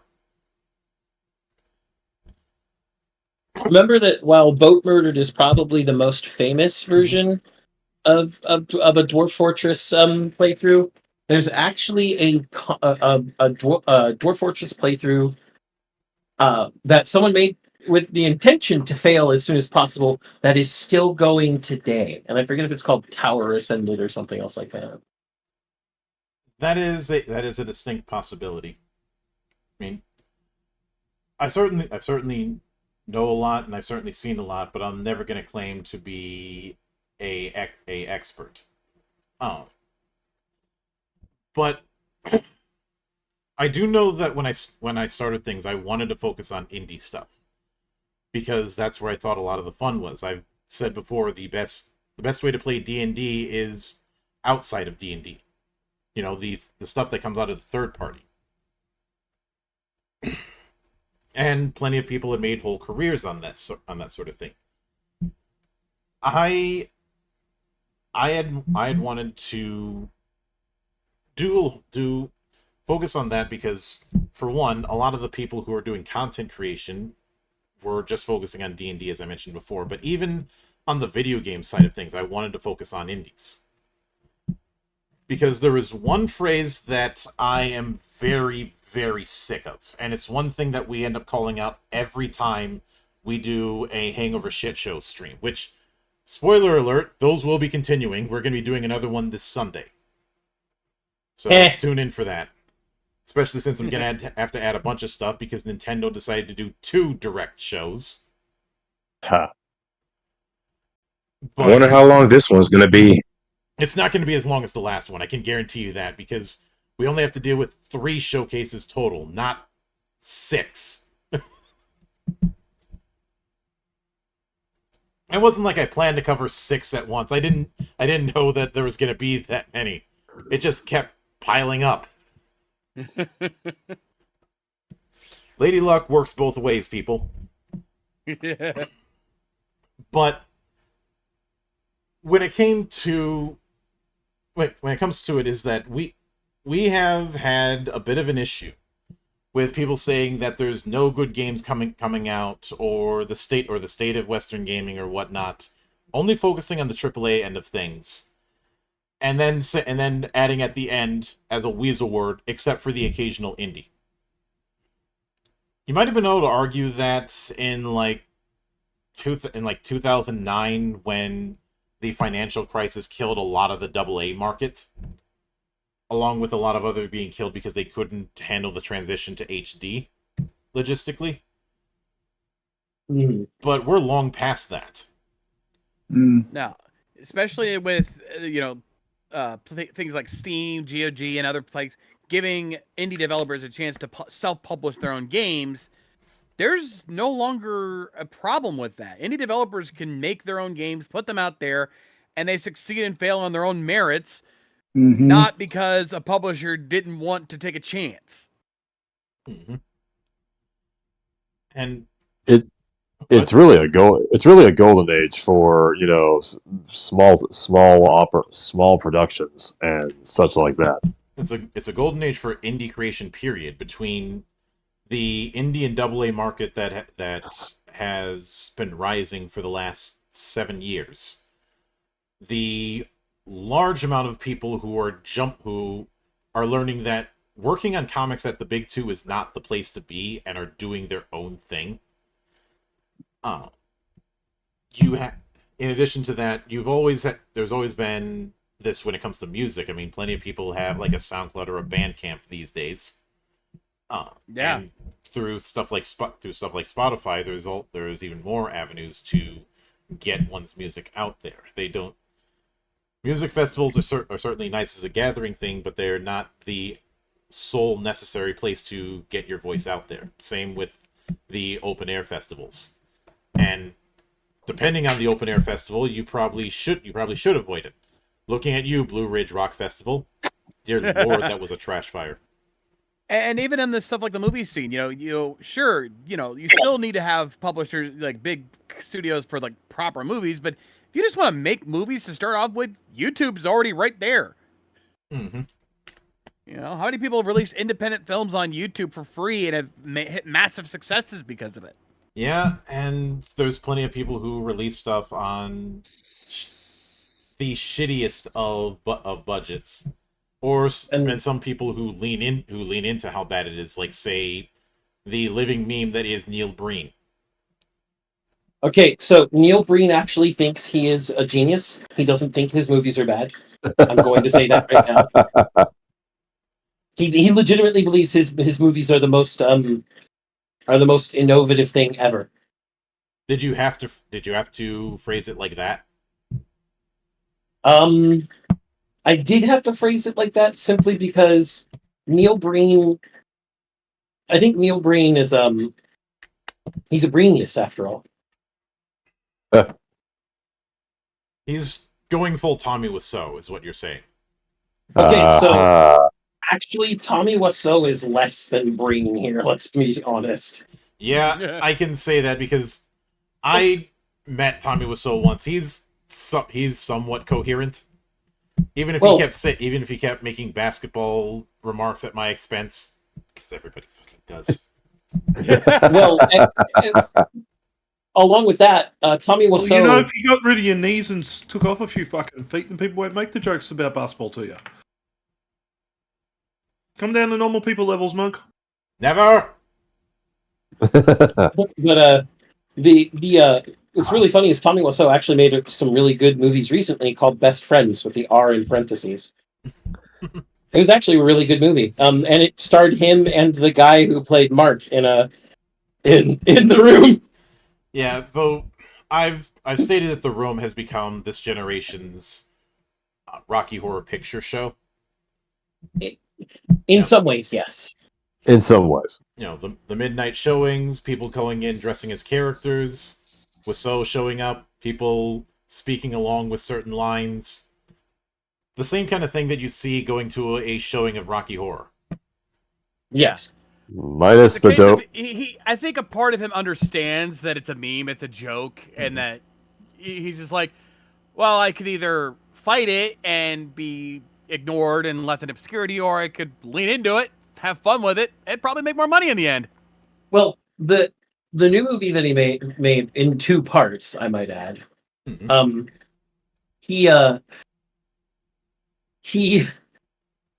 It's almost as incoherent as The Room in certain times, but it's got a really fun ending. Yeah.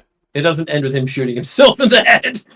And I know that Dragon brings up that I'm perfect for basketball. I tried several sports, but so many of them ended with "and then the fight started." Oh. Yeah. I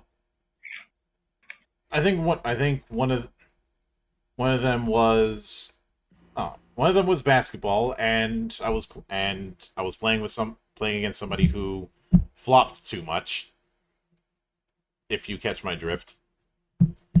Or if you've just watched any game that LeBron James has in the last 3 years. But he would exaggerate stuff to try and get me in trouble, and that's how the fight started. Then there was baseball where I kept getting beamed by the pitcher, and that's how the fight started. And baseball fights are a special case because it's never just 2 guys going at it; the whole team comes out. But Should have just played hockey. That's expected. Yeah. That's what I eventually did. Because the great thing with most sports, a fight breaks out, everybody's trying to break it up, which, in my opinion, is the worst thing that you can do in that situation. Because you got two people who are riled up already, and you're just going to make it worse because they still have that energy. Whereas with hockey, you get a couple guys who are going at it, and everybody's like, back up, give them their space, and then punish them. And I was a defenseman. It was just some small time thing. I was never planning on going pro, but I was given very simple instructions. Hey, Monk, you see that guy with the puck over there? Yes, I do, sir. I don't want to. Fix that. Okay. Yeah, sometimes people would complain that I was hitting them too hard. I'm like, motherfucker, it's hockey. It ain't ballet. I'm not wall banging anybody, and I'm not hitting the goalie. So as far as I'm concerned, I'm not breaking any rules. Besides, you're all wearing pads. What the fuck are you complaining about? I probably would have played rugby if it was enough of a thing in the States at that time. Because you know the whole thing of give blood, play rugby. Yep. But also, Mario asked earlier if we've played Greedfall. I have for a bit. I didn't finish. I may end up streaming that down the road because even with some of the issues that it has, it does feel like a natural follow-up to the kind of stuff that BioWare was doing before BioWare became shit. And the issue I had with Greedfall was the fact that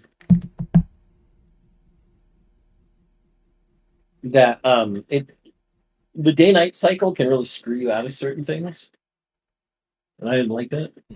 Which is fair. Mods are cool though. Yeah.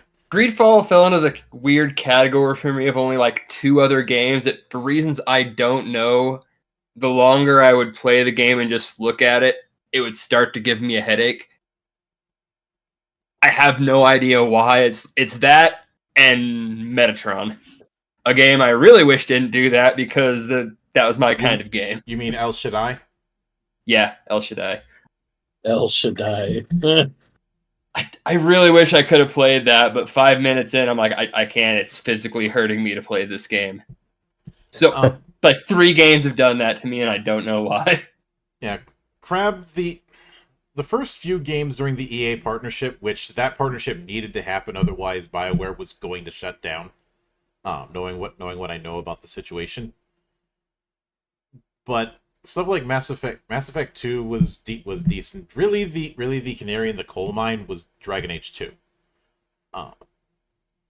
Because that was around the time where you really started to see that divide between the audience and the publishers and developers. Tend to stick up for Dragon Age 2 a little as a game, but that's definitely true.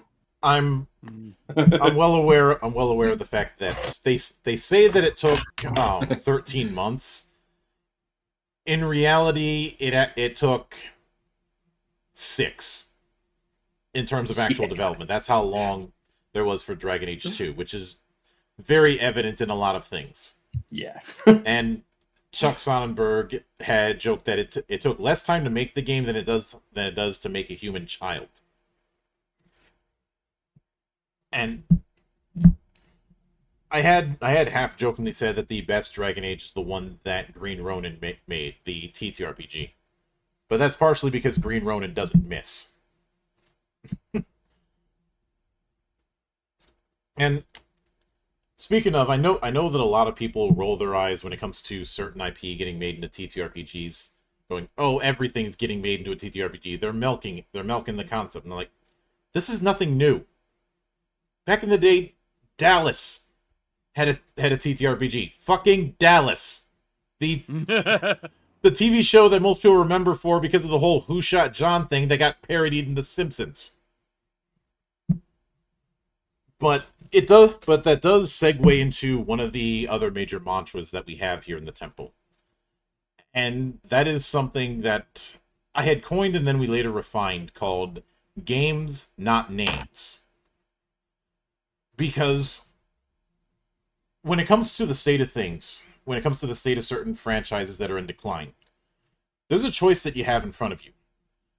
You can keep lamenting about the decay, and just sit around and do nothing but complain on the matter, or you can dive into games that may not have the name per se, but they carry that same feel, that same spirit, and you have to decide which I'll be free. To you.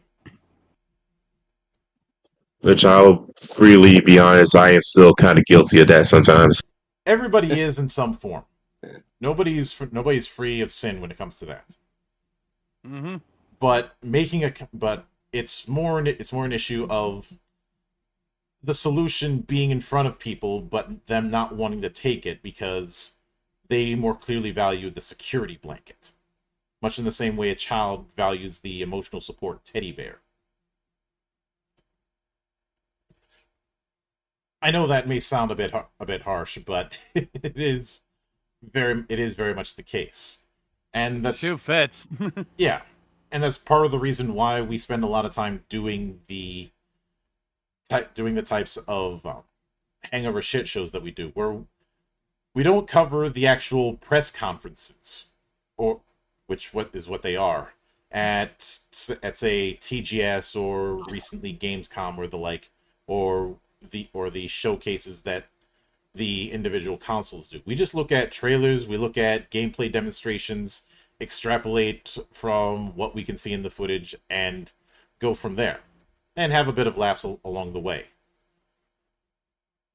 And I'd say we've done the shit show about 12 times over the years.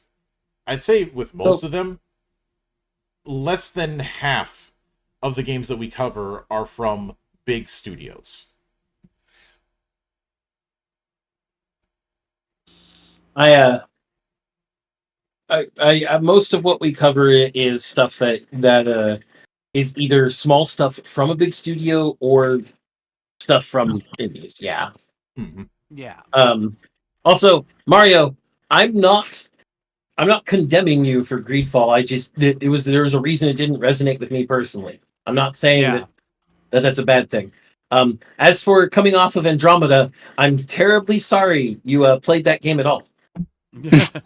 But to get back to Monk's point, if you at this point in the gaming sphere, especially, if you're expecting any of the big AAA companies to release anything other than the same stuff that they keep making money off of over and over again, you're probably asking for a pipe dream. Now, there are some exceptions. Occasionally, they might dip their toes in it, but it is a once-in-a-blue moon scenario. Meanwhile, you have all these indie developers either taking cues from the past or putting their own spin on it and doing stuff that nobody had ever thought of before. And you're not paying attention to that because you expect the big companies to do that when they're never going to do it because it won't make them the kind of money they want. It'll probably be successful, but it ain't going to make them the billions that they're making off of stuff like microtransactions and NFTs. Although as far as the NFT part, I think that kind of thing has been long since dead in the water. Though that I did have a laugh at the expense of some of the people who went to that one NFT gathering who, because somebody used the wrong light bulbs, people got blinded. I mean, I feel bad for them getting blinded, but at the same time, but the point still stands. It's like these AAA companies are only going to do what makes them the billions they get from stuff like microtransactions and season passes, especially these days. Yeah, they're not going to take a chance on a small indie game or a small concept that may capture a niche market. But the indie developers, they're just fuck it. They want to make the game they want to make. Yeah, and if enough people like it, cool.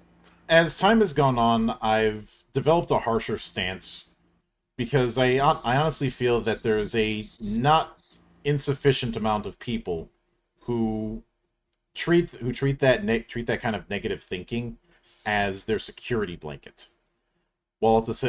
which if they want to do that, that's fine, but don't make positive statements to people like me about how everything is lost, abandon all hope, all that yada yada yada. If you don't want to have your ass hanging from your face, verbally, of course. Yeah. Because I am always going to call that kind of attitude out. Even more so if somebody makes those kind of statements and then tries to say, don't get so mad. I'm just trying to raise an honest question. You know, that whole Mott and Bailey. Or talking from a layman's perspective, Monk. Mm-hmm. But if I were to go back and give myself any advice on the way this channel has evolved over the last decade, there are a couple things I'd probably tell myself and yell at myself about. One of them is stop being so fucking shy. Don't work with Australians. I'm still guilty of that. Fuck international time zones. I already had a hatred of international time zones as it was. As far as the whole don't work with Australians, by that point too late because I work with Wade Dyer. Yeah, and I'm here. Yeah, and well, when I had Spike Spencer on, he was in Australia, so yeah, well, he's an American still. He's not officially one of us. Yeah, but he got his cooking license in Australia, like his actual chef license. Doesn't mean shit. I know. Just another foreigner taking Australian jobs. It was COVID and he had nowhere to go. He had to do that or he'd lose his visa. Good. Bye. Get in the robot, Shinji. Go home. But he's a good. But Spike's a good guy. He's actually doing cooking. He actually has a cooking YouTube channel these days. And Dragon says you love interviewing Italians. I didn't go out planning on interviewing Italians. That just was a happy series of coincidences. And one of them has now said that if I ever showed up at a convention in Italy, he would volunteer to be my translator. But when it came to the just going on the whole Italian thing, it's funny you mention that because that tradition is going to continue in the coming weeks. But I think one of the other things I would give my advice to is do not give out an olive branch to people who clearly do not deserve it, or who are gonna try and snipe you after the fact. Because the funny thing is, I have never gone out of my way to block someone unless they did something to me, and that's only happened once. Most of the time, people run themselves out of the friend groups that I've made in these years.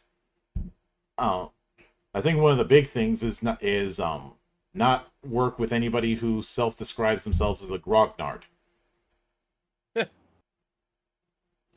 If only because of the fact that so many people in that crowd are so stick in the mud. And some of them seem to really think that I'm supposedly young-splaining when I talk on topics. And Mario's like, "What? Oh yeah." I think he's talking about the time zones that I was talking to him about. Oh yeah, that makes sense. But Zen and I have talked about the whole Ivory Tower retirement home, and I've told some of you the stories that entailed. Mm-hmm. And the big reason why I would have gone back and said don't work with these kind of people is because while I certainly pride myself on giving an open hand to anybody who's open to working with me or the like, there are some people who just do not deserve that kindness because they're not willing to give it back. And Mara is asking, what the hell is a grognard? Grognard originates from an old French slang for a grumpy old soldier who complains a lot. The grizzled vet who does nothing but complain. And when it comes to what it is in tabletop and why I have had a lengthy disdain for them, and Zan has as well, to the point where we called it the Ivory Tower Retirement Home. I'll let Zan give the skinny on that. Which one? Why a little. why we have a disdain for grognardism and called the OSR the Ivory Tower Retirement Home. Yes, there's many reasons. I'll go with the primary one. Mm-hmm. The people that we describe as these ivory towers and retirement homes. The reason I combined those two concepts was that, especially with the OSR people, we had tried to reach out to on multiple occasions. I might add, despite us trying to meet in the middle, they have this idea that everything in the gaming space must go the way they think it should go, or you're wrong and it's bad. It's a wrong thing for them, and they're so aggressive about it that they chase out a lot of new blood that would have otherwise joined them, and so it's a bunch of grizzled old men only getting grizzled and older with no real new blood influx into their scene, and eventually they're either going to chase out everyone that even remotely cares about the OSR as a concept rather than as identity, because a lot of these guys use it as an identity. Mm-hmm. And then the rest of them are either going to stop being in the hobby because they have nobody to play with, or they're going to literally die. And then, well, their numbers will dwindle to zero. And so it's an ivory tower retirement home because it's on life support and can't really be sustained. And I suppose I'm gonna drop the pretense on this, and I'm just going to do what would be a wrestling shoot. Because there are three names there's a few names in particular, it's more than three, that I can specifically call out for the way they treated me. And for the longest time I've kept their names out of my mouth publicly because of the fact that I didn't want to start shit, but at some point I'm like, who the hell am I trying to please? Real quick before you get started, I'm gonna take this opportunity to bow because I gotta get to bed soon. All right, no, thanks for coming in, John. Not a problem. Congratulations on 10 years, my friend. Yep, here's the 10 more, and I will see you on Saturday. See ya. But I suppose the first one I'll bring in. This is not a grognard, but this was just a case of someone biting a hand they didn't have to. Biting the hand that, well, tried to feed them. Yeah, let me tell you about the Monostorm incident. Oh Jesus! The Terra Empire Publishing reached out to me years and years ago, asking if I would be willing to do a video on his Monostorm campaign setting book. I get a comp copy. I do the video. It was the first of what would become known as first unimpressions, the un in parentheses. And I sent it to him. I'm like, I'm doing these interview things. Would you be open to doing an interview? He was like, yeah, let's do it. We were going to set up a date and time. That date and time we had to reschedule because COVID happened and there were IRL complications. I was like, oh, all right, well, I'll reach out to you in a few weeks. We'll see where things go. I reach out, and then he gives me this whole spiel about how he cannot endorse me in good conscience because he claims my social media was istophobic. I'll phrase it that way. And for those who don't understand what istophobe is, it's the combination of all the different endings to the words for bigoted or sexist or transphobe or all that. It's istophobe. Yeah, he basically tried to claim that my social media was bigoted, but he would not give any specific cases. So I don't know if he was just blowing smoke or not. And he said, as the parent of 2 gay kids, I cannot in good conscience endorse that. And I didn't say it, but in the words of Michael Jordan, fuck them kids, because I didn't care about them. Like I did, as far and even when I've told some of you guys that, you always found the whole thing ridiculous. Yep. That's Because because it was ridiculous. Has he not met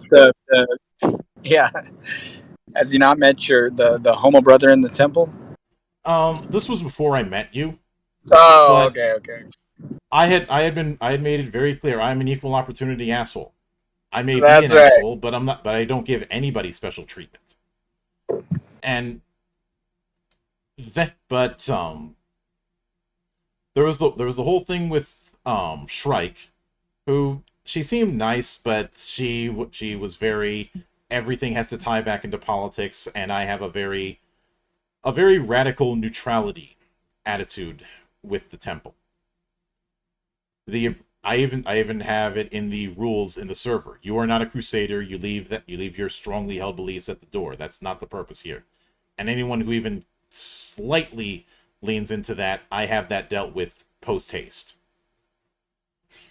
But it was like, oh, all right, I see that you're going to be doing your thing, so I'm just going to back off. And I had and then there was the OSR incidents, and there's 2 that particularly come to mind. Actually 3. And to go back on the whole, what would I say to my younger self? One of the things I would have said is, don't trust James Streisand.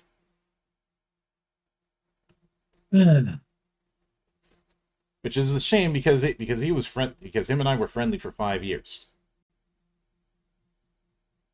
Yeah, he fucked that one up. And early on, he was a good guy, but he decided to drink certain Kool-Aids and decided to take one take I made personally, and that was the end of that. But there, of course, was the Legion incident, which, if I take anything from that, is that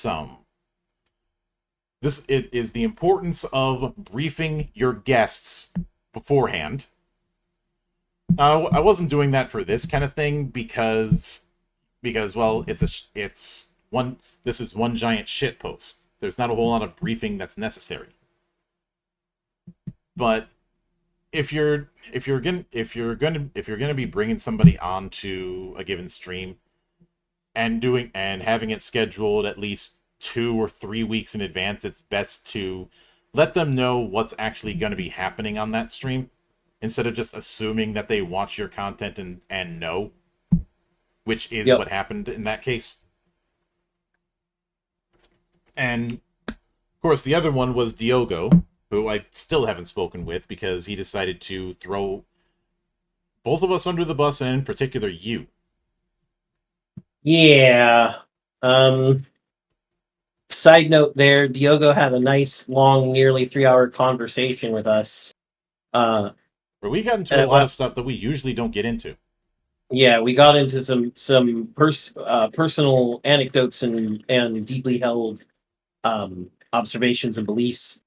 And I believed that, my words and my actions on that particular interview spoke for themselves.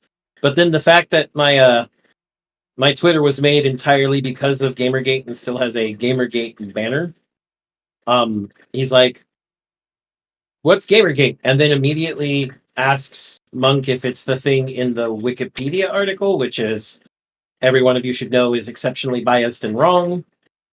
I gave a statement to Monk to give to Diogo explaining what Gamergate actually was, and Diogo was like, yeah, I'm not comfortable platforming you two. Bye. And the thing that annoyed me about that is he threw an entire 3-hour conversation where he got to know us out the window for no legitimate reason other than his own politics. Yeah. And it's stuff like that that's the reason why I'm so gung-ho on this being a neutral space. Up until this point, some of you may have seen that the pre-stream part of my live streams uses an image of a temple. That temple is the Takseng Monastery in Paro, Tibet. And the reason why I used that image is I thought it was a perfect metaphor of this neutral ground that is difficult to traverse into. I thought it was a perfect analog for what I want the temple to be. You know, this neutral space that anyone can come to and have fun as long as they obey a few simple rules. But all that side stuff, all that other background stuff, that doesn't exist here. There are no flags and bios or anything like that within the temple. You leave all of that in the door. And for some people, they are far too attached to their hashtag beliefs to accept that. And that was something I had to learn. Again, I had to learn that the hard way. Somebody like that is, despite claiming to be an open space, really isn't. And I am willing to call that kind of thing hypocrisy. But I know that James. Some of you, if you listen to some of the streams in the past, you will have heard James because I interviewed him several times and he was a guest on several of the streams. But it's not like I ran him out. He ran himself out. And as far as I'm pretty sure, and I do remember hearing that apparently he was saying that if he ever met me, he'd take a swing at me, which I don't know if your health insurance is that high end. No. Monk, it's, hey guys, how's your health insurance? Swings at you. Apparently, it's great. But even with all of that, going to the thing, I've always tried to have this attitude of being grateful for the luck that I've had with the various things I've dealt with over the years. Especially there were multiple occasions over the years where I did think about quitting, about just dropping the whole monk thing and leaving. But the thing that kept me on, and I think the thing that has kept me persisting for so long, because so many YouTubers don't even last as long as me, or they hyper focus on the view count and just collapse in on themselves. I think the reason why I've been able to survive this long, and maybe some of you will have a different perspective, is because of the fact that I was always doing this for the love of creating things, fostering creativity and showcasing that creativity with pretty much everybody.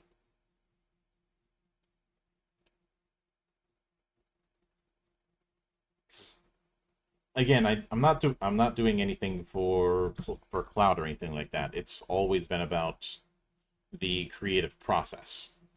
The reason why I focused on tabletop so much is, in my opinion, tabletop is this perfect storm of a group activity that is built around fostering creativity that has the lowest possible barrier to entry.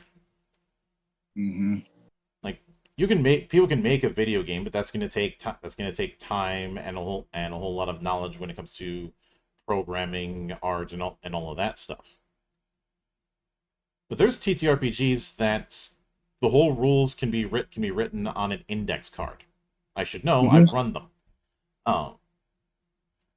And all you really need is just a few materials and a willing table. And while for some people getting a table together is easier said than done, in the grand scheme of things, when it compared to other creative endeavors, that's peanuts. Like, imagine how hard it is to get a music group together, or get a group together to do a video game, or to do a movie or a play, or even just for one person to do art. And then you contrast that with the stuff you need for a TTRPG, and you can see why I say it has the lowest barrier to entry. And beyond that, we all played pretend in one form or another when we were kids, so there's a precedent already set. Whether it be imitating something we saw on television because we all did it, nobody should try and hide it or deny it, or playing things like cops and robbers or cowboys and Indians when we were little. Look, I see grown-ass men these days try to do a Kamehameha. Grown-ass men in their 40s doing a Kamehameha. We never grow out of it. And why should we? Well, we all wave our hand in front of the automatic sliding glass door and pretend it's the Force. Even to this day, I still have the habit of snapping my fingers to try and make the light change, or to open up an automatic door. Someday it just might work. Type shit. Oh, that's awesome. Yeah, and it's that creative process that is something I've tried to foster, but from a non-monk perspective, meaning from one of the brothers' perspective, that's exactly what you've done with this. You embody creativity by inviting creators to come talk about creative things, and it's not that you haven't produced tabletop content yourself. You have. However, you're not just producing tabletop content. You're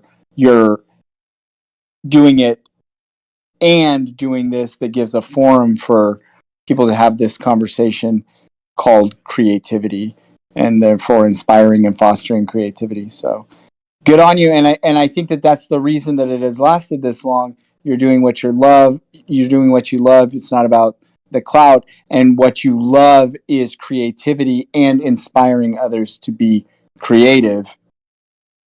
Therefore, it can't not work. It'll last as long as you choose to have it. Word. Yeah. And the other thing is, even when I was very little, I ended up doing a whole presentation in front of the extended family about Christmases around the world. So the stuff that you're seeing now isn't new. It's just stuff that's always been there. Of course, I think that's true for all of us. Yeah. And going into the future, that's definitely stuff I want to focus on.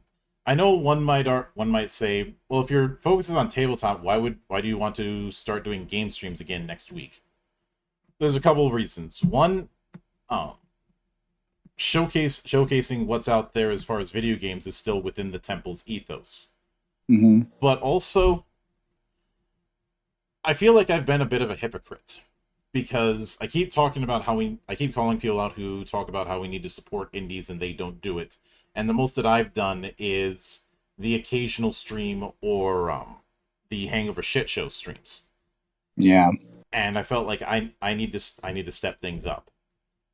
That and working through the backlog was always going to be a thing. And one of the things that always is an easy way to get a big grin on my face is when I cover a given game, whether it be through an interview, whether it be through a review, whether it be through a live stream, and somebody comments that my coverage of it played a factor in their purchasing decision. Like when years Yeah, I know personally from personal experience. You did a tiny review. It was the smallest one you guys have done on Valley of the Judged, I think, and of my game, and there's certainly I got to experience people choosing to purchase it. He's being a cheeky fuck, Monk. Yeah. But or as my buddy Zero would say, a cheeky dick waffle. Although there is one thing I wanted to get clarification on. If this is something you don't want to talk about live, that's fine. But you had said that I ended up embodying the monk thing outside of just the gimmick. Zan? Oh yeah. You tend to embody the monk thing, not in the way that probably people would expect from that, which is a surface level understanding anyway, but in the fact that monks, as a whole, were traveling teachers in many ways. Yeah. They traveled usually, especially Western monks, like the Franciscans, etc. They had home monasteries, but they still traveled from monastery to monastery or monastery to churches sometimes because to teach, because they were the ones who they wrote before the Gutenberg press and the invention of movable type. The way you got books copied down were religious scholars, most commonly monks. So your penchant for moving around and giving wisdom is embodying a monk. And yeah, we just move around differently. It's called the internet now. So you move around through all the different forms that you display. So it's not even you physically traveling. You do the monk role in all of your creative endeavors. That what spiritual guide, quote unquote, spiritual meaning guide to we'll just replace spiritual with creativity. Yeah, I will. Monks also. Oh, good. Monks also were pioneers in the development of wine, beer, cheese making, and other assorted alcoholic beverages. Yeah. Which is always this is why Zan was on point when he said that a lot of people have this surface level thing, usually focusing on some sort of asceticism and being isolated. Monasteries are certainly isolated, but the way a lot of people describe it is as if they never leave the area around their monastery ever. But that's not a monk; that's a hermit. Well, and a lot of people... That's not monasticism. That's hermeticism. Yeah.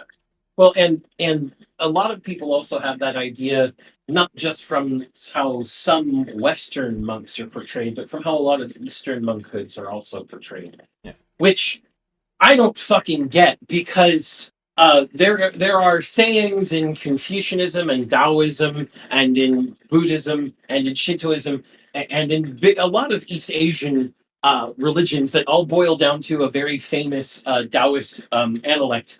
That analect being a journey of 10,000 li is more educational than reading 10,000 books.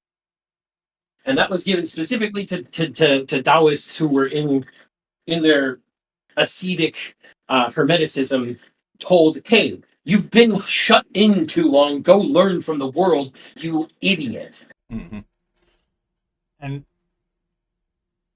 I think obviously the martial thing I've mentioned.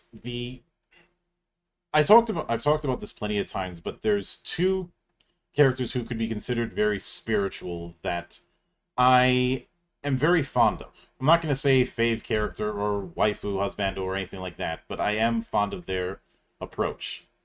One of them is Shepherd Book in Firefly, who he very much is a religious character, but he is the complete opposite of a preacher. If anything, he's the type of person who believes in living the faith in the day-to-day life. Yep. And well, there's that whole line of, I just came over here to bring you dinner. Now, if you prefer a lecture, I can give you that. Sand, hellfire. One of them even has lepers. Just completely mocking that kind of thinking. And even though his particular faith is never outright stated, he's very much a man of faith. The other, a bit of an extreme example is Solomon Kane. Mm-hmm. He is a pilgrim, and that certainly plays a lot into his character. But his particular faith doesn't define him; it's part of his character. What unholy desecration is this? What unholy desecration? JT, you're speaking in tongues again. Sorry, somebody said my name. Sorry, somebody said my name. Yeah, you were speaking in tongues. Oh, sorry, dude. Sorry. Oh, but in both of these cases, you have somebody who has a strong moral center who is not preachy about it, and rather prefers living that code as opposed to just talking about it. And as I've mentioned before, you got a lot of people who just talk about what needs to be done and never do anything. The whole, we need to support the indies. Then I look at what they're playing, and they're playing fucking Fortnite. Or we need to support the indies and stop in comics. They're making videos on reviewing Marvel and DC shit. And I think one of the real funny things is whenever people are shocked that people would a monk would drink, despite the fact that there are whole orders built around different types of beer, especially in places like Belgium. I mean, does nobody remember Friar Tuck from the story of Robin Hood? Right. Mm-hmm. Friar Tuck is a friar from a monastery. Yeah. And he was a well-known drunkard. I will also give an honorable mention of sorts to my love for the film Ghost Dog. Obviously, I'm not going to be that hardcore with Bushido, or rather that type of Bushido that was in that movie, which was, I think that movie. It's been a while, but I think that movie was outright name dropping Hagakure on multiple occasions. Which I remember that the writer for that one was a bit controversial at the time when it came to his interpretations on things. But that's getting into a whole other rabbit hole. So I've talked a lot about the past that led up to this point, but I'd like to get into a bit of the future. One of the big reasons that I ultimately wanted to do this whole VTuber thing is, and I mentioned this to JT as part of my evil plan, is to further bridge the gap between the weebs and the tabletop scene. A noble endeavor. One that there's already some inroads, but as nice as those inroads are, we can do more. There's always a new hill to climb, and I want to show to some who only know, say, D&D, that there's a whole lot more that you can do than just that. And at the same time, this will always be I will always appreciate a new challenge. But going forward, the format that you see with the quote-unquote botanical club, the way you see the text right here and all of that, this is going to be the look of things going as we go on. Eventually, I probably will commission someone to do a custom layout, but that's not going to be happening for a while. There may come a time where I have a 2.0 reveal sometime down the road, but that's a bridge I will cross when I get to it. What you're seeing right now is my attempt to get my foot in the door, and technically speaking, I didn't need to do all of that, but I figured if I'm going to be presenting this VTuber identity, it would do to have a clean slate. Like have this be a soft reset of the look of the temple into something that looks a modicum more professional. A modicum, operative word here. But with that said, there's going to be a fair bit of fun coming. Tomorrow will be the first Valley of the Judged in the new format, since Zan and I are going to have a few more things to talk about Shadow Scar, and having to improvise so we don't repeat ourselves from what we talked about a month ago. Yeah, we got an advanced review copy of the starter set, but it's mostly the same stuff that we saw in the Eyes in the Darkness quick start. Mm-hmm. But just a different module. Since we made that agreement, we can't just back out of it. Yep. And of course, the usual live streams that I do Thursdays and Fridays, those are still going to be a thing. It's kind of funny that in addition to this new VTuber model and this new look, we have 2 whole new seasons of Valley of the Judged in the same week. Yep. On Friday, when we actually start our new season, we are starting the Flux Fantasy Valley, and Chris is looking forward to our start as well. So I'm looking forward. And I believe me and Monk are doing Hellas. Yes, you and I are going to be doing Hellas 2nd edition. And Dragon asked, don't know why there is a gap. It largely comes down to quote Moneyball, medieval thinking. And truth be told, even if you're not a baseball fan, I do highly recommend watching Moneyball. It is one of the sports movies you can recommend to anybody who is a sports fan and anyone who isn't. Because you don't need knowledge of the sport, because that's not the story it's telling. It's really a story about trying to fight against old ways of thinking that aren't working. Like if you've seen the movie, you guys, for those of you who've seen the movie, you remember those scenes with the scouts after the Oakland A's lost 3 of their best players because they got gobbled up by bigger teams. Yep. Yep.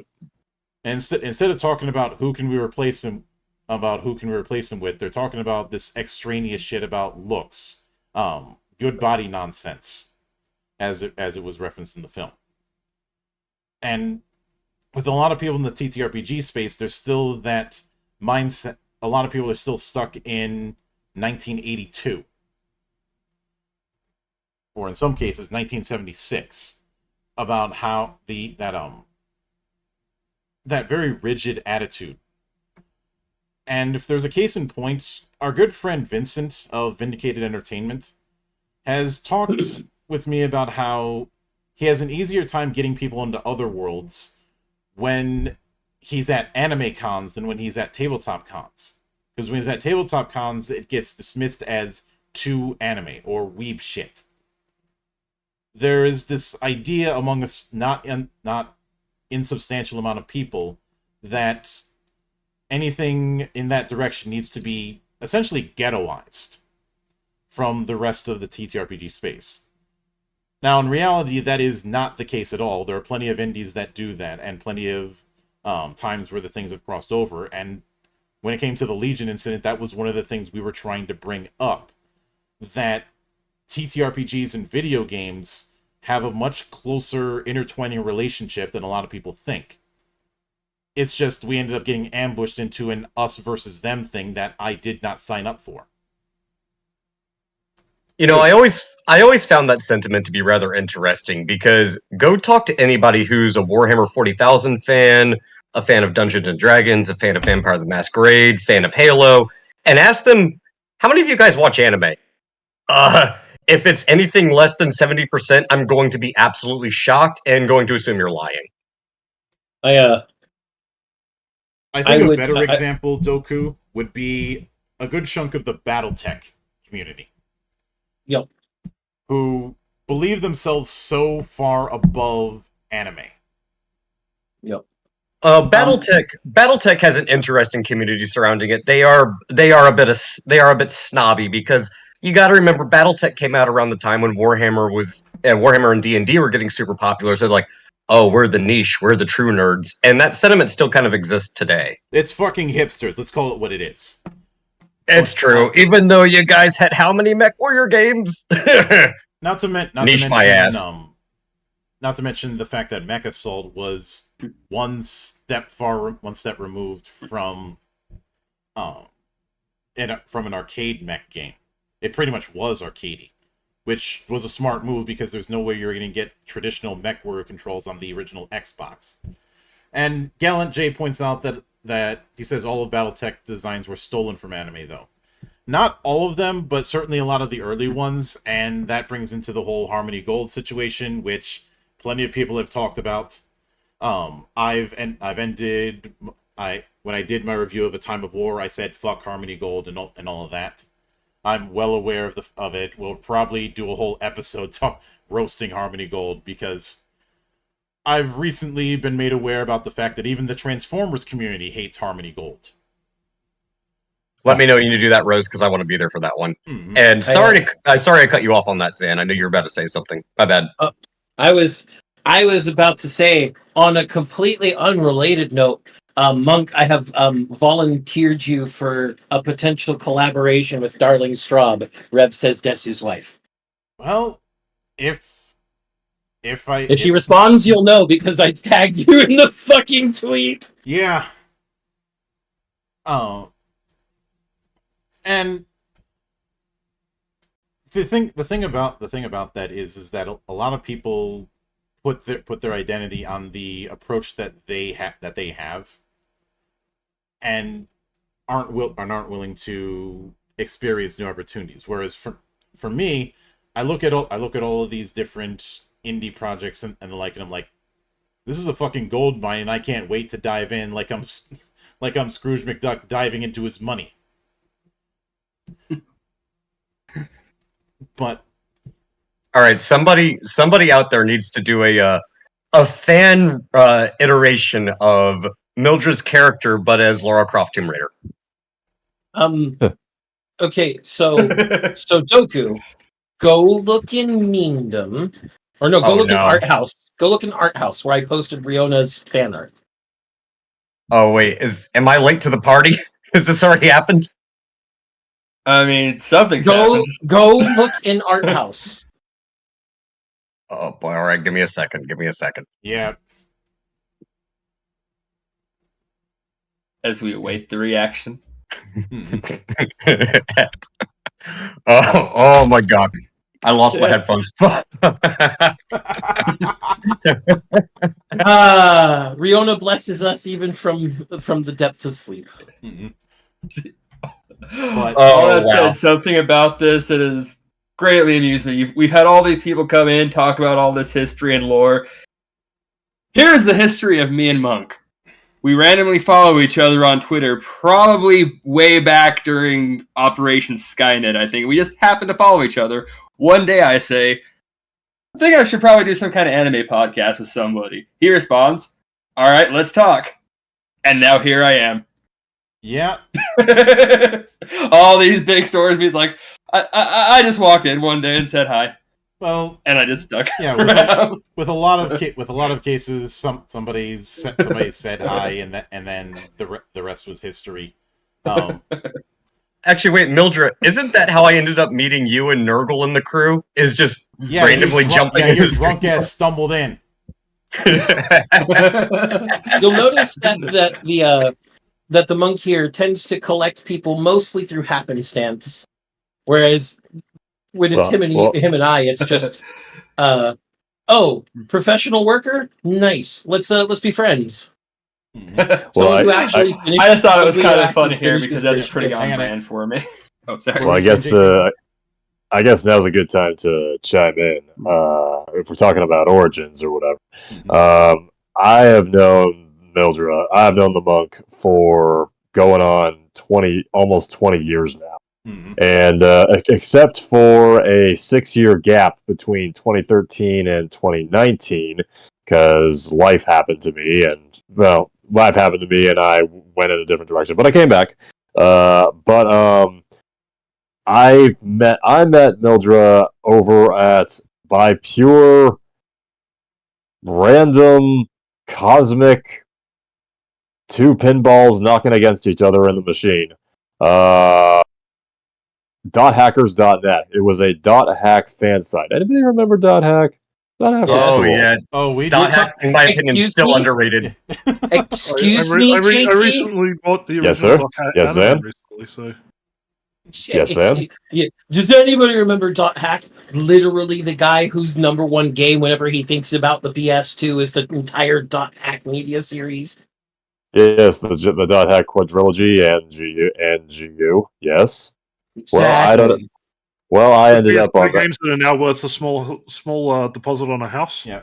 Around the time that I joined that fan forum was in between R1, also known as EMOC, and when the hype machine was starting to build up, and the speculation machine in particular was starting to build up for the R2 project, which would eventually become GU.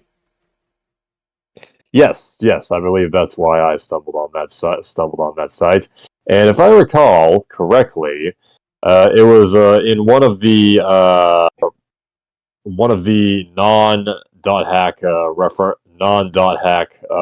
sub forums on that forum, and I just saw some guy posted a rap, just like this poem or something like that. Yeah. And I liked it, and I DM'd him, and I said, "Hey, that's cool. Let's talk." And from there, it went to Gmail. From Gmail, it went to telephone call. From telephone call, it went to eventually Comic-Con 2009, and here we are, man. And I just want to say, this man is having known him the longest.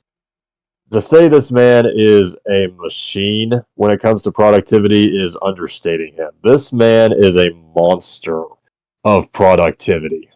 I feel lazy just sitting next to him. And he gets more done in his sleep than I do in an entire week. And he's a prankster prince. He is he is very stalwart in his volition when it comes to his beliefs, when it comes to his causes that he spearheads. And I want to say that, as I always say with you, Monk, I am glad you are my friend and not my enemy. Yeah. And the thing is, some people might look at the pranks or the like and think that and assume I'm the worst, but it's a case where there's a difference between people viewing me from the outside, and then when they end up spending some time with me, and then next thing I know, I have a literal card collection of people's business cards and contact infos, stretching pages and pages. I had to make several spreadsheets just to track everybody that I have somehow befriended over the last 10 years. You collect friends like Pokemon cards. Some of those business cards I did have, it did look like a collection of Pokemon cards at that point. Yeah. Because unfortunately, I never had one of those business card rollers. I always wanted one. But the old Rolodex. Yeah. Yeah. Well, I know what I'm getting Mildred for Christmas. I mean, these days it wouldn't be much help because most of my contacts are digital. So yeah, but you need it for the gimmick. I mean, possibly. I have considered a alternate outfit of this design that leans more into the noir detective. But... Oh, Detective Monk pulls out his book of business cards while he's investigating the case. Yeah. Excuse me, I'm going to go AFK for a little bit. Oh, man. Thank you, Strawberry Gem, for the raid. I definitely appreciate it. For those who aren't aware, I am Mildred the Monk. I am a variety streamer. I am a first-time VTuber, and someone who likes to cause way too much chaos. You're welcome, by the way, Mildred. I brought him over there. I brought him over here. Thank you very much for that. I promise eventually I will get a little bit less flustered when it comes to raids, but that's gonna take a while to get used to. It's much like when Hikaru raided me the other week with like 130 people. Yeah. I thought that was pretty fun. Yeah, and I was right in the middle of a rant, and it just completely threw me off. I'm disappointed I missed this. Mm-hmm. You miss a lot of things these days, Doku. I don't know what you're talking about. I know you're busy, man. I know you're busy, but that's why you need to come in more often so you can participate in the insanity instead of just hearing it after the fact. Well, tell my employer to stop scheduling me for night shifts. Tell your employer to give me money. I wish I had a way to rebut that, but if the check doesn't clear, then how the hell am I supposed to convince your employer to stop giving you night shifts? Yeah, fair. That's check. All right, fine, checkmate. You win that one, Zan. I begrudgingly accept my defeat. Cheers. Yeah. And of course, he's only going to use that for the excuse to drink, Punk. You're damn right I am. Yeah. Some things never change, and that's a good thing. Mm-hmm. But with that said, given how long we've been going, I will finish up with saying, I know it's easy. I know it would be easy to say it's just a gimmick, but whenever I say a sincere thanks to everyone who tuned in, that is me being sincere. I am grateful for everybody who's willing to give me even the slightest modicum of their time, because I know how difficult it is for a lot of people to just put in the effort, and that's why people who are willing to go out of their way to help me out or work with me, I try and work extra hard for those people, and that's always been the approach, and that's the approach I plan on continuing as this kind of thing goes forward. Just because I'm a anime boy now does not mean I'm any different from the crazy ass crusading monk that I've always been. To quote one of our favorite movies, "We're on a mission from God." And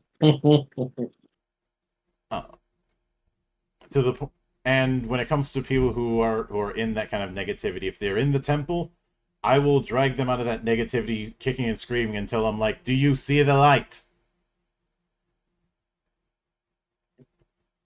I have seen the light! I have seen the light!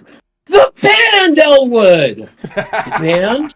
The band! The right kind of light. The band! Mm-hmm. For those who don't understand the reference, you're either too young and need to watch the movie, or haven't watched the movie and need to watch the movie. Mm-hmm. But with that said, I think that is where we will wrap this particular brand of insanity, and I look forward to more forms of insanity as we continue on in this journey on the open bar of the internet. But until then, on behalf of the good brothers present and not present, My name is Mildra. I am your gaming monk. And for hopefully the next 10 years, stay fucking frosty, everybody.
上楽な情緒年間